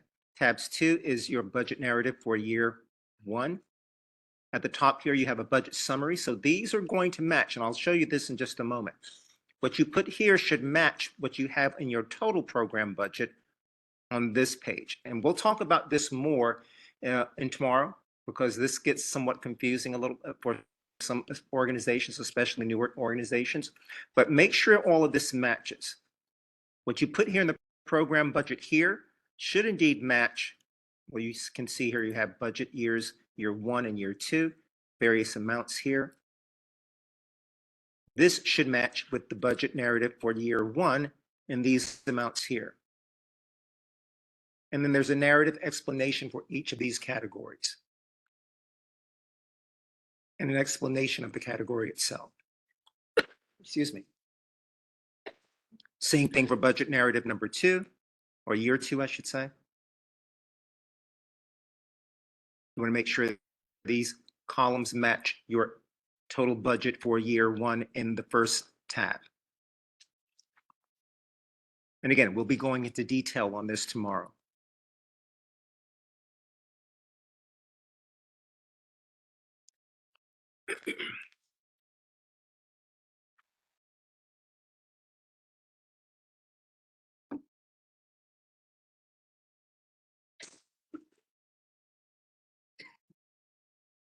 Attachment 8, page 48, are the contracts disclosure form. It will give you an actual link to access that. It's a fillable form, or you can actually download it and fill it out and just simply attach it to your submission.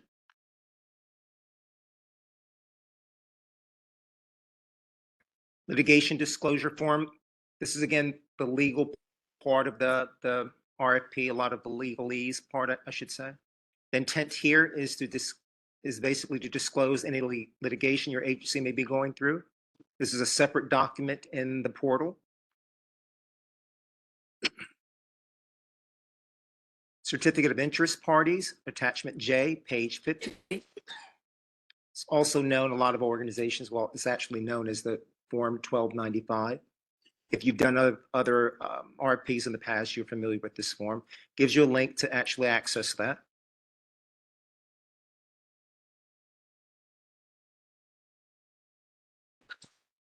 Certificate of interested parties, attachment K, page 51. Let me go ahead and read this, because again, this excuse me, sometimes it's confusing. Applicants are required to submit their most recent independent audited financial statements. Respondents whose total agency budget exceeds $750,000 but do not have an audit at the time of the proposal deadline may still apply. If awarded a contract from this process, the respondent may be required to have an independent financial audit completed if they receive $750,000 or more. Respondents who fall under these circumstances are required to submit a balance sheet and income statement prepared by a CPA along with a cover letter signed by their agency. Okay. So if you don't have this at the time of the proposal deadline, you can still apply, but you may be required or you will be required to submit that balance sheet information. Sample contract, delegated agency contract. Let me ask about this. Natalie, I think we asked about this before, attachment L, sample contract. Oh, so that's really just to show y'all, it's nothing you have to complete. We attach a copy of the contract, so that way you can see, really what we want to do is be extremely transparent. We want you to see that if you get awarded a contract through this process, these are the legal obligations that you're signing your agency up to when you sign on the dotted line.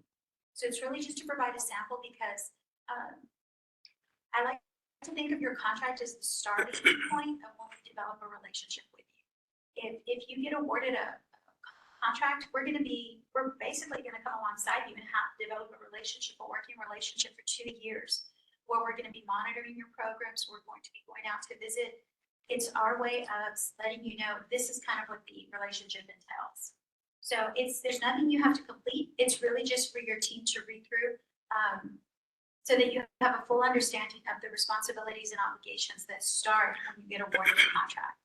Because if you think that you've made it through the hard part of the RFP, the hard part is when you get to work. So I'm just kidding. It's not the hard part. It's the good part. Anyone adds to that?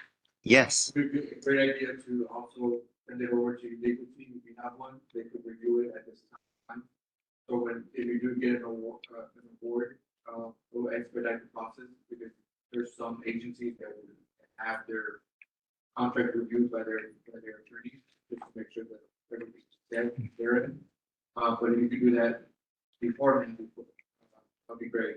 So if you do get awarded, we'll expedite the process. And how are they provided? Folks online, we're talking about the actual sample contract and delegated agency contract. What was suggested is that once you're provided with this information, to provide it to your legal team, whoever does that, so that you can understand exactly what the requirements, what a contract looks like for transparency's sake. But how are they provided that information? Do they access it somewhere or? I think it's in SAEPS as an attachment that you can download. Okay, apparently it's in the portal system itself, and it is an attachment that you can download. It is attachment L within the portal system itself. So thank you. Almost finished, guys. Attachment M, signature page. Obviously, the intent is the acknowledgement of all the prohibitions and the restrictions of information or contributions, those sorts of things. We want to make sure that you read the entire document. It's available as a separate document in the actual portal. It's also a fillable Adobe PDF. Make sure that you put the entity's name there. Sometimes the entity's name is forgotten. And include this document in your proposal as well. Last page. We talked about this before, the proposal checklist. The intent here is to make sure that you adhere to the checklist and ensure all of the required documents are actually within the proposal. Make sure they're there, make sure they're signed appropriately and in their proper order. Let's take a look at that real quick. I know we saw it before, but let's look at it one more time. While I'm calling that up, any questions internally or online? Okay.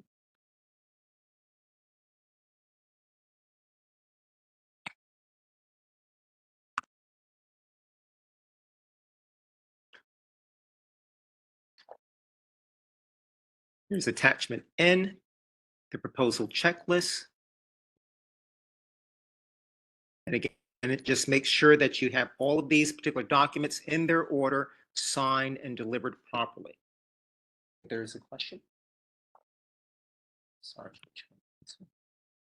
Does the table of contents need to have page numbers for every section so that all the documents have sequential pages at the bottom? How is it different from proposal checklists?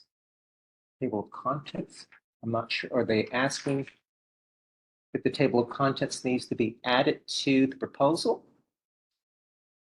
The table of contents does not, if that's what's being asked, the table of contents does not need to be added to the proposal. Maybe they're talking about the page number is different. What it's talking about, Clarence, is that when they submit, because they should be submitting a comprehensive proposal with Mhm. all of these, they should include their own table of contents. That basically just says, I've got my executive summary, my attachment A, my attachment B, C. This is their table of contents for their complete proposal. So will they need to number that effectively for their proposal? And I think when you're saying numbering, what you mean for the page numbers? That's what I believe they're asking. Yeah. I think we're less concerned about the page numbers and more, I mean, I think if you want to do it, it's a good best practice. But I think that it's not gonna be something that gets your proposal thrown out. Okay. Don, you can correct me if I'm wrong. I think really the goal is to ensure that you have simply a table of contents page. Maybe you even use something like this. You actually just take the proposal checklist. It becomes your first page. You can initial that you have all of these, and then in that comprehensive upload, you have all of these in order. I think the concern is any variance from exactly the way that's listed. Yes, I think as mentioned here, I'm not sure if that was heard, but the real issue is that to make sure all of these documents are added in the sequential order that they're listed on this proposal checklist, letter N. But you could go ahead and number those. That would not be a showstopper in any way, but to make sure that this was indeed in this sequential order, you could add this particular page, the checklist, as the first or initial page. Okay. And then we had a separate question. Do we have a link for tomorrow's meeting? The link for tomorrow's meeting is actually on the RFP, the sequence or the schedule of events. All the links for all of the meetings are on that RFP page.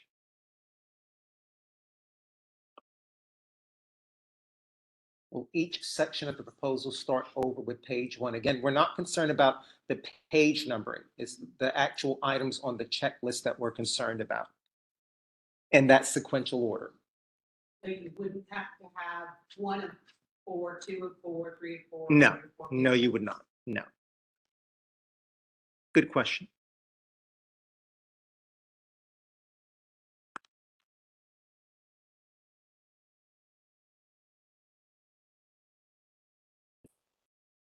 All right.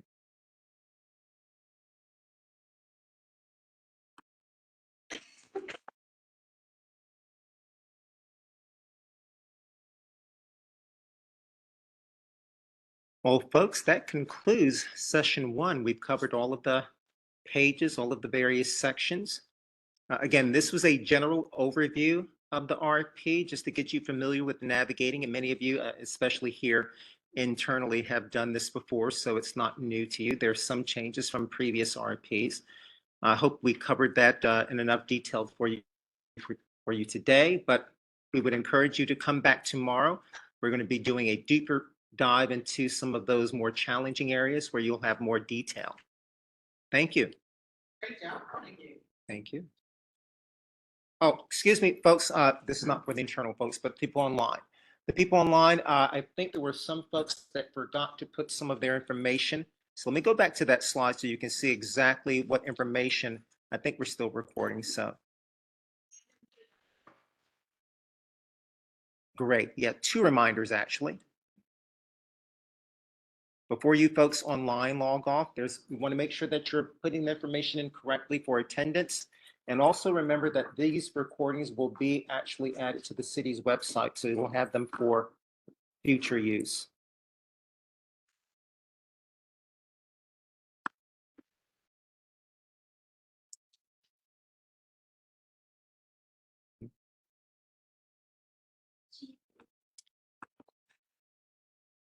For the slides that you had Mhm. on the slide for the attachment. Mhm. It said, it had the date They had this on the title. Oh, okay. So I think we could just confirm that it should just be that. 'Cause I Yes. think it was both back to Okay, back, so yeah, okay, great. that way we Thank can you. upload them. Okay, great. Okay, folks, online, make sure that you have this information annotated for attendance tracking, first and last name, job title, agency or organization that you're representing, and email address. And again, this information will be uploaded. I'm not sure, it takes maybe a couple of days or so, or a day or so, to upload to the city's website. Thank you again.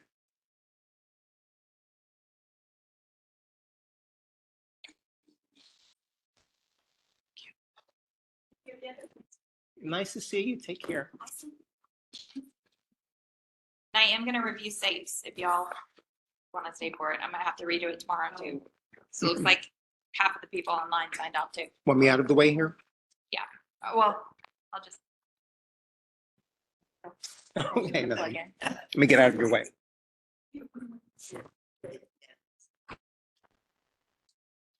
I'm sorry, I didn't say that you were.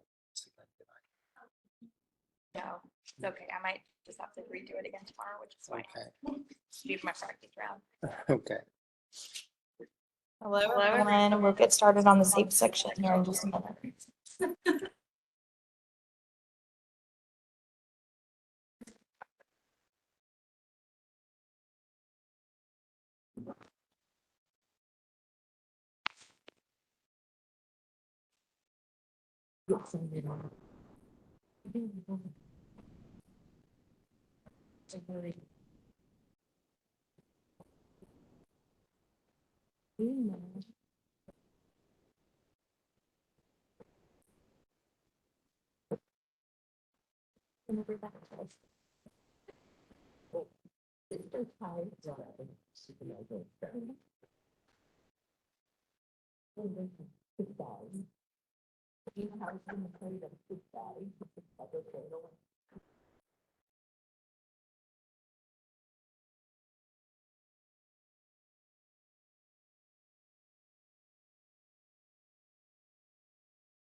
Okay, I'm gonna go ahead and get started reviewing SAPES. It's our San Antonio e-procurement system. I'm Katie Cunningham. I'm the Special Products Manager for the Contracts Management Division. And SAPES is our friend and also our nemesis sometimes. We'll be reviewing it today and how you'll be utilizing SAPES to register as a vendor, as well as how to upload your RFP in SAPES. So what is SAPES? SAPES is a San Antonio e-procurement system. It's an electronic procurement system that allows for the collaboration of vendors, buyers, and city employees on a single web-based user-friendly dashboard. So registering as a vendor is the first step. You will register with the San Antonio e-procurement system, or SAPES, to submit a bid or proposal for city solicitations involving goods and supplies, professional services, and other services such as janitorial, landscaping, electrical, plumbing, HVAC. The SAPES portal is best viewed using Internet Explorer. At least that used to be the kind of baseline for us. If you are having issues trying to view it, try Edge, Chrome, or Firefox. Safari is not the best. In Internet Explorer, now that it's being phased out and replaced by Edge, it may also not work, although that is the system that SAPES was built for. I'm going to have to stop sharing for a second to switch over to the website. San Antonio has a really great website for SAPES and how to register as a vendor, and it walks you through the process really clearly.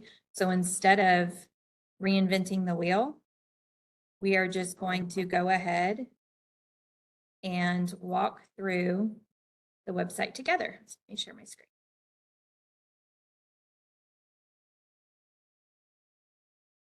So the website where this can be found is through sanantonio.gov. you'll look up the finance department, then go to about divisions, procurement, and becoming a vendor. The easier way to find it is just by Googling City of San Antonio SAPES. It'll take you to this website. It's a much more direct route than the website. Procurement has this set up step-by-step for becoming a vendor. Your first step is to go to SAPES or go to this website and reading through the steps. It is very, very simple. Only one account is allowed per vendor, and only one email address can be assigned for designated for bid notifications and for password resets. So you want to make sure that this is an email address that someone at your agency who is planning on staying there a while has access to, or it's a general contact information email address for your agency, because it is where those bid notifications are sent and where you can reset your password. You will need to include the following information. You'll need your DUNS number. It's not your DUNS number anymore. It's the UEI, the Unique Entity Identifier, but this is your SAM.gov number. You'll go on SAM.gov, find out if you're registered with SAM.gov, and then get your number from there. That is optional for registering in SAPES. However, you will need it if you are awarded funding through ARPA. So it's a good practice to go in, make sure that you're registered. And if you're not registered, go ahead and start that registration process, because it can take several weeks. We're not able to execute your contract or pay you until we have that SAM.gov number, the UEI. So it's very important that you are registered as quickly as possible. You'll need your administration contact details. All procurement communications, including the bid solicitations, will be sent to this one contact, and only one user ID can be used per vendor. So setting up the general email address, as I mentioned earlier, is recommended for multi-use. You'll also need your address, and then there's a section where you will accept the data privacy statement. You'll click this new vendor registration, and this is the form that pops up. It's all the information we just talked about: your DUNS number, federal tax ID, the contact name for the administration of the RFPs who from your agency is going to be responsible for that address, and then the privacy statement down there at the bottom. Once you complete that, you will receive two confirmations that the first step of vendor registration is complete. First, it will give you a confirmation on screen saying that your form has been successfully submitted. And then vendor support will send your SAPES logon credentials within 48 business hours. They do have to validate your tax ID against the IRS records and confirm that you don't already have a vendor profile in SAPES. Sometimes what happens is, years ago, someone at your agency may have created a vendor logon, and your EIN number, your federal number has not changed. So you're still in our system. You may be paused in the system. You may not have an active registration, but because you have been registered before, it would be a registration update instead of a new vendor creation. Once you're able to log into the portal, you'll need to update some important information. So once you get through this first process, you get your logon information, you move over to the Finish Registration Process tab. Setting up your password. When you receive the registration information through your email, you'll get a generic password. Well, it's a specific password for you, but you will need to change it. It's just a temporary password. It will need to be 8 to 10 characters with one uppercase, one lowercase, one number, and one special character. You'll need to set your security question and answer. You are able to reset your password at any time as long as you know your security question, as long as you have one set up and you know the answer. Should you forget your password, you can use the Get Support link on the SAPES portal and reset it with the security question and answer. The contact information below the security question and answer will only receive email for password resets.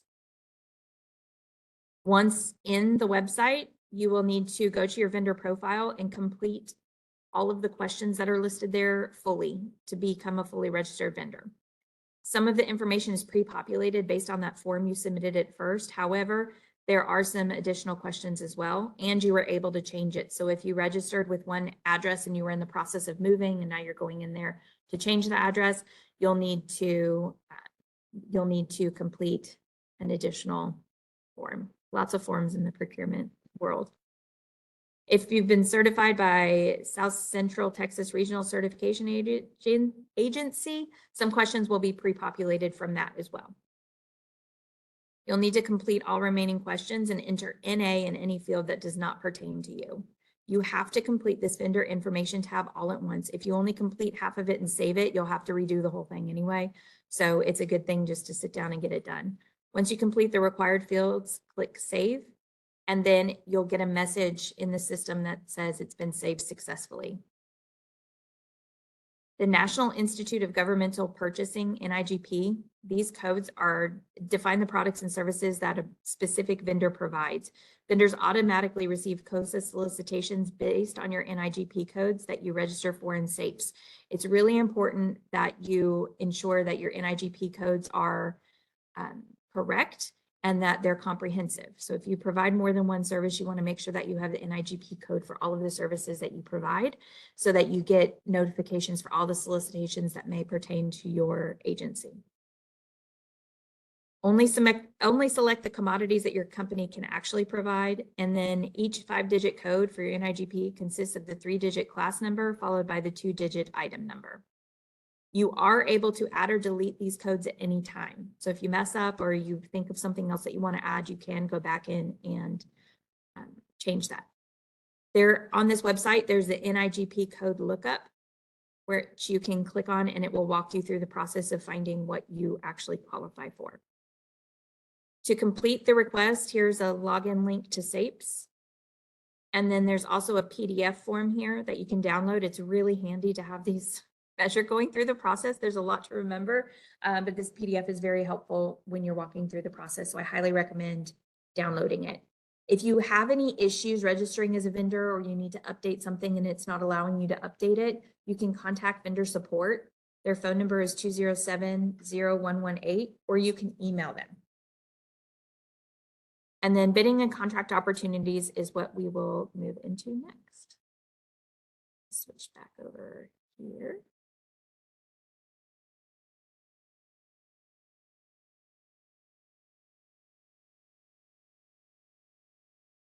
Come on.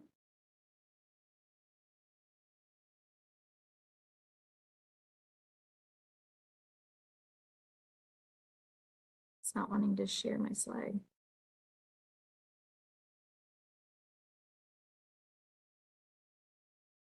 Oh, it's showing up there, but it's not showing down here. Okay, it's not showing on my computer as being shared as a big screen though, so I'm sorry about that, guys. And I'm not sure the people online can see it shared that way either.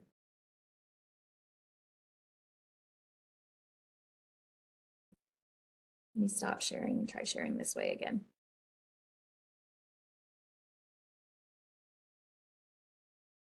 Now I'm sharing. Okay, so we've already reviewed what SAPES is and how to register as a vendor. When you log into SAPES, this is what the login screen looks like. You'll enter your permanent username, which is provided by the system via your email, and then your current password. That will be if you're registering as a new vendor, this at first will be your temporary password, and then after that, it will be the password that you set. Tab overview. There are several tabs once you log in. The first tab is the home tab. This tab is your portal dashboard. It gives you kind of a brief overview of all the things that you have going on in SAPES, any of your pending RFPs, things like that. My bids tab, this contains all of the bids that you were able to create, save, and submit your electronic bid response. It also tells you the status of all of those, whether it's been submitted, it's just been saved, or if it's pending and you have not started it. Your other bids tab is where you view and participate in any competitive bids. That means that if you have not been notified of a bid, you can search for bids that are open or any opportunities for you to make a bid. It's also where if you did receive a notice, you can go in there to search for that specific RFP notice and add it to your My Bids tab. My vendor profile contains your company information. This allows you to set up and maintain additional information. If any part of that is shaded, you need to contact vendor support. This can link back to an address not being found in the system. There might be a typo. The email may have had a bounce back and they automatically lock up the system thinking that something happened and that the business is no longer open, things like that. There could be a lot of different reasons that your vendor registration is flagged. but the system will gray it out to let you know that you need to contact vendor support. And then the My NIGP codes, this is where your NIGP codes that you select for your agency will populate. Finding RFPs. When you first log on, this is the default portal tab showing you any urgent and important action required by you. This is the home tab. It will have right there in vendor messages, you can see it says my vendor profile details are complete, registered for NIGP codes. You're good to go. There's 2 green check marks. There's nothing urgent. If there's a little yellow triangle, then that means that there's something that you need to work on. If there's something red there, then that's something that's been rejected or something that needs an urgent response. When you go to the other bids tab, you will allow the portal to load all of the competitive bids. It'll say refresh is running when you're waiting for those bids to populate. Best practice is to use the sort feature on the bid number over there on the left column where there's a little red box and a number 1. That is the sort feature. Sorting by bid number, if you know the bid number, is very helpful because it puts everything in numeric order, and then you can just scroll down to the one that you're looking for. If you don't see the RFP or RFQ that you're looking for, you'll click the refresh button and double check your My Bids tab just to make sure that it hasn't already been moved over to My Bids. When you find the RFP, you'll click the box left of the bid number and then click the Add to My Bids button. This moves it from the other bids tab onto your bids. You cannot complete any application or any bid on something that has not been moved to My Bids tab. If it's still in the other bids tab and you haven't moved it over to My Bids, it will not allow you to upload any documents or submit. So that's really important if you're working on your RFPs. If you don't see your RFP listed, you're going to click the refresh button and then double check your My Bids tab. There's a reason that's on 2 slides because this is an issue that we see a lot where I can't find the bid, I can't find the RFP. Just click refresh. The system is a little bit slow sometimes and reloading it does help. Also, sometimes logging out and logging back in may be enough to help refresh that list as well. This picture shows the typical system messages when you click add to My Bids up there at the top. If an NIGP code, et cetera, is missing from your vendor profile, you will see a note here. So if you're moving a bid from the other bids tab to the My Bids tab, and it is for NIGP codes that your agency does not currently have listed under your vendor profile, you will get an error message like this, one of these yellow messages. It just says that based on your agency's setup, you don't qualify for this bid, for this RFP. So you will get a little caution sign. You'll need to go into your NIGP codes and update those to make sure that it reflects, well, first of all, make sure that the NIGP codes actually are something that your agency does. And if it is, then go in and fix your NIGP codes in the system under the vendor information. You'll click My Bids to see your added RFPs. Down at the bottom, you can see the numbers over there on the left.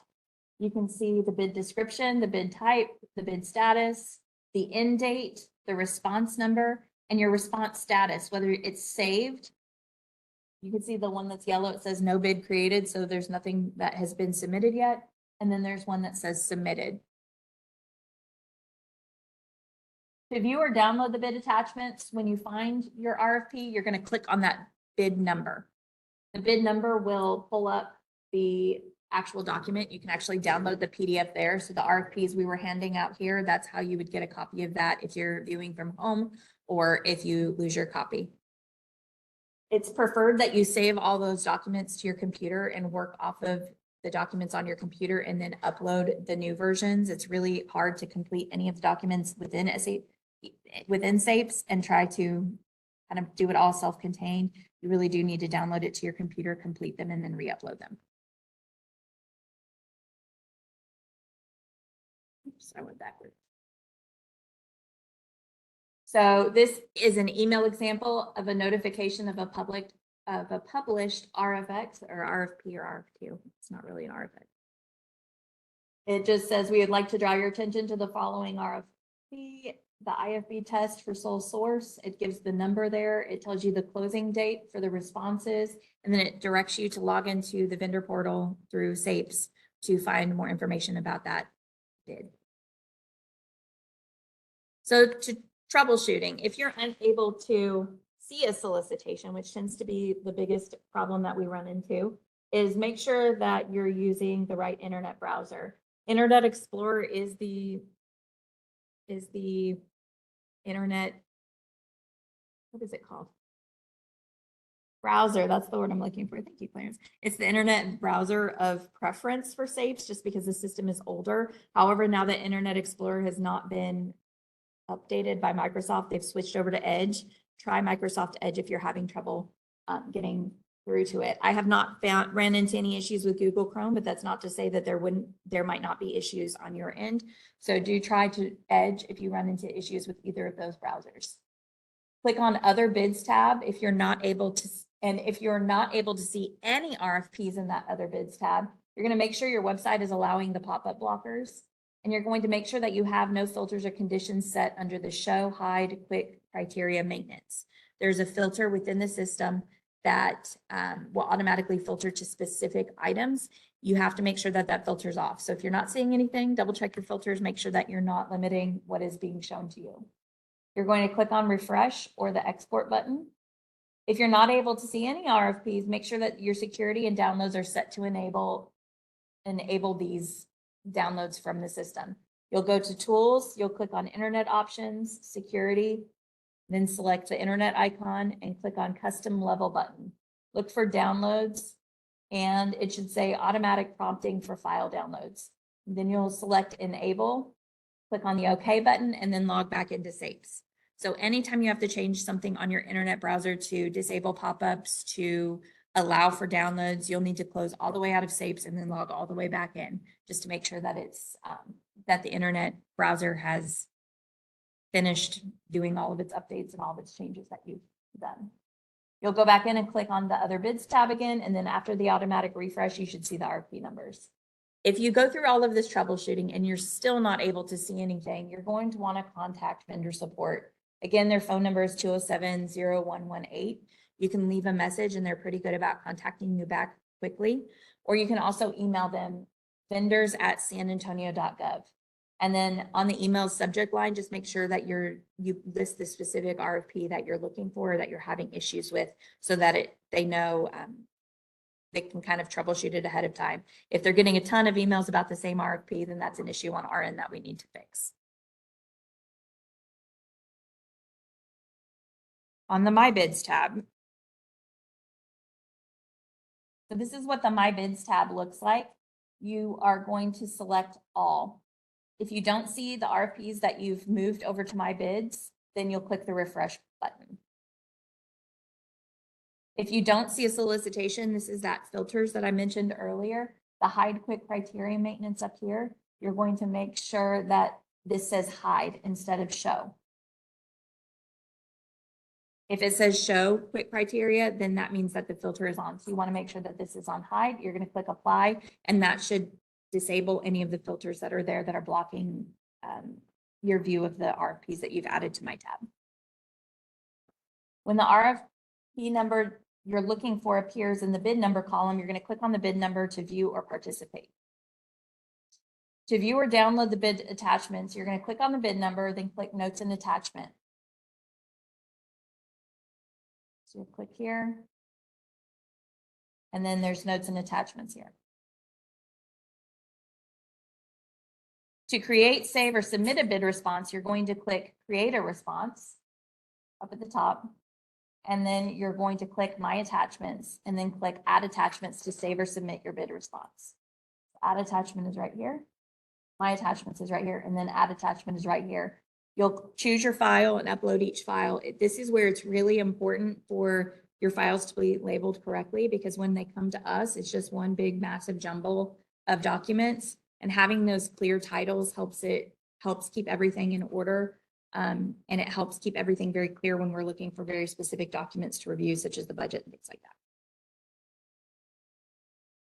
If you saved your response and need to edit for submission, you can click edit to continue your response. So here's edit here. Once you finish making changes, you're going to click on check to verify that no errors exist. This button here.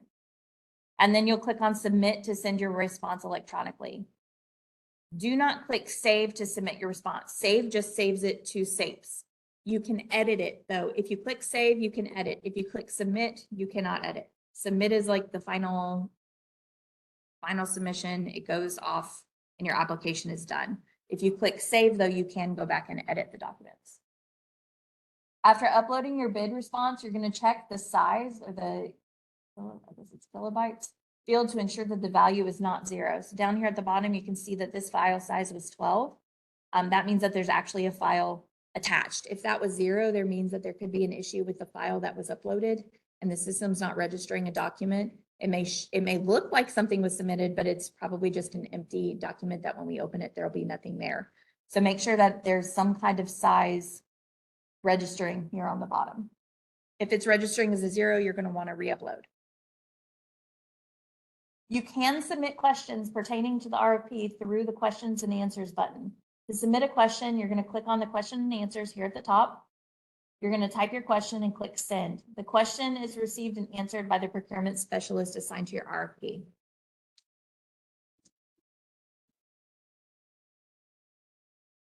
You're also going to check the questions section of the RFP information tab to ensure the procurement specialist is not requesting specific information for the RFP. So for this example, it says, is your facility located within 10 miles of the Bexar County line? Yes or no?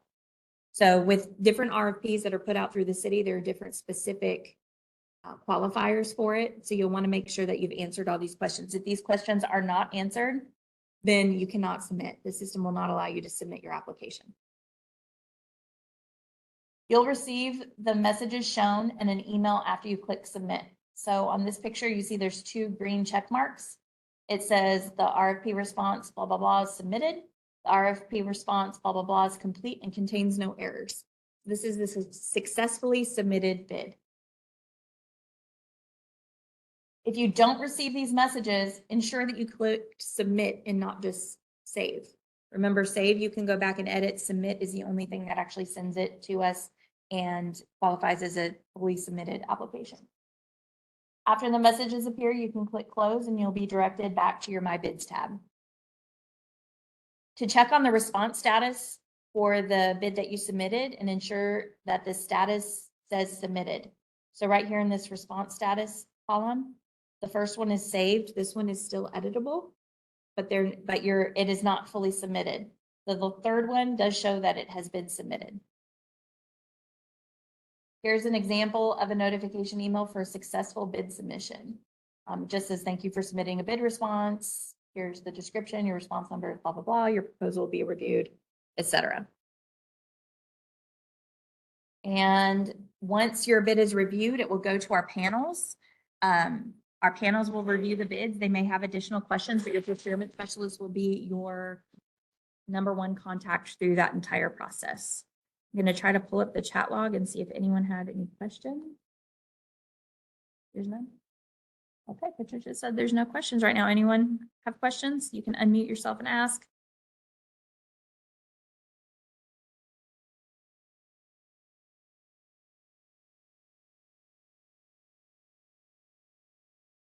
No, very quiet.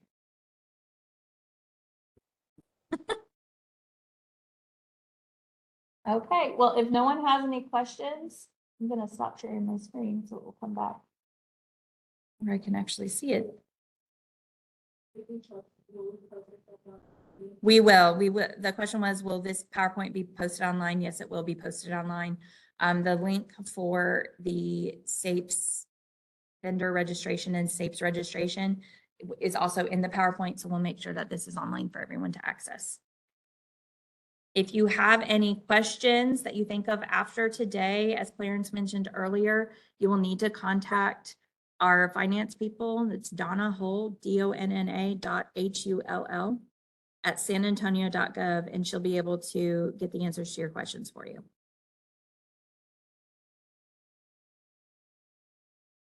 And that's it.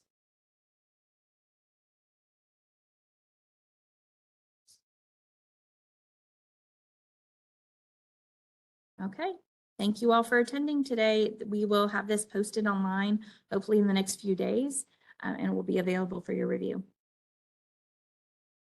Have a wonderful day.